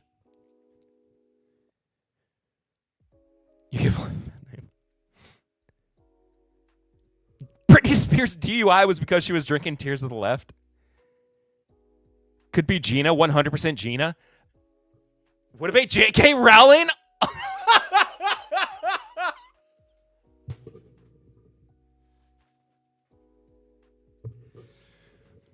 My money is on Gina Carano. But it would be so funny. It would be so funny if it was J.K. Rowling, because it would show that they have completely lost the plot. Because you have these all-American people, and then they're like, yeah, we're going to get a Brit for the last one. What did I just walk into? A. Hagler, you have walked into the most insane conversation we've ever had on this stream. Out here. Oh, shoot. Okay, I have got to go. All right, I love y'all. I am sorry this is the note that I have to end on. I've got to go help my my family. I am off next week, as I said, but I love you guys. I will see you real soon. Be good. Love you. Bye.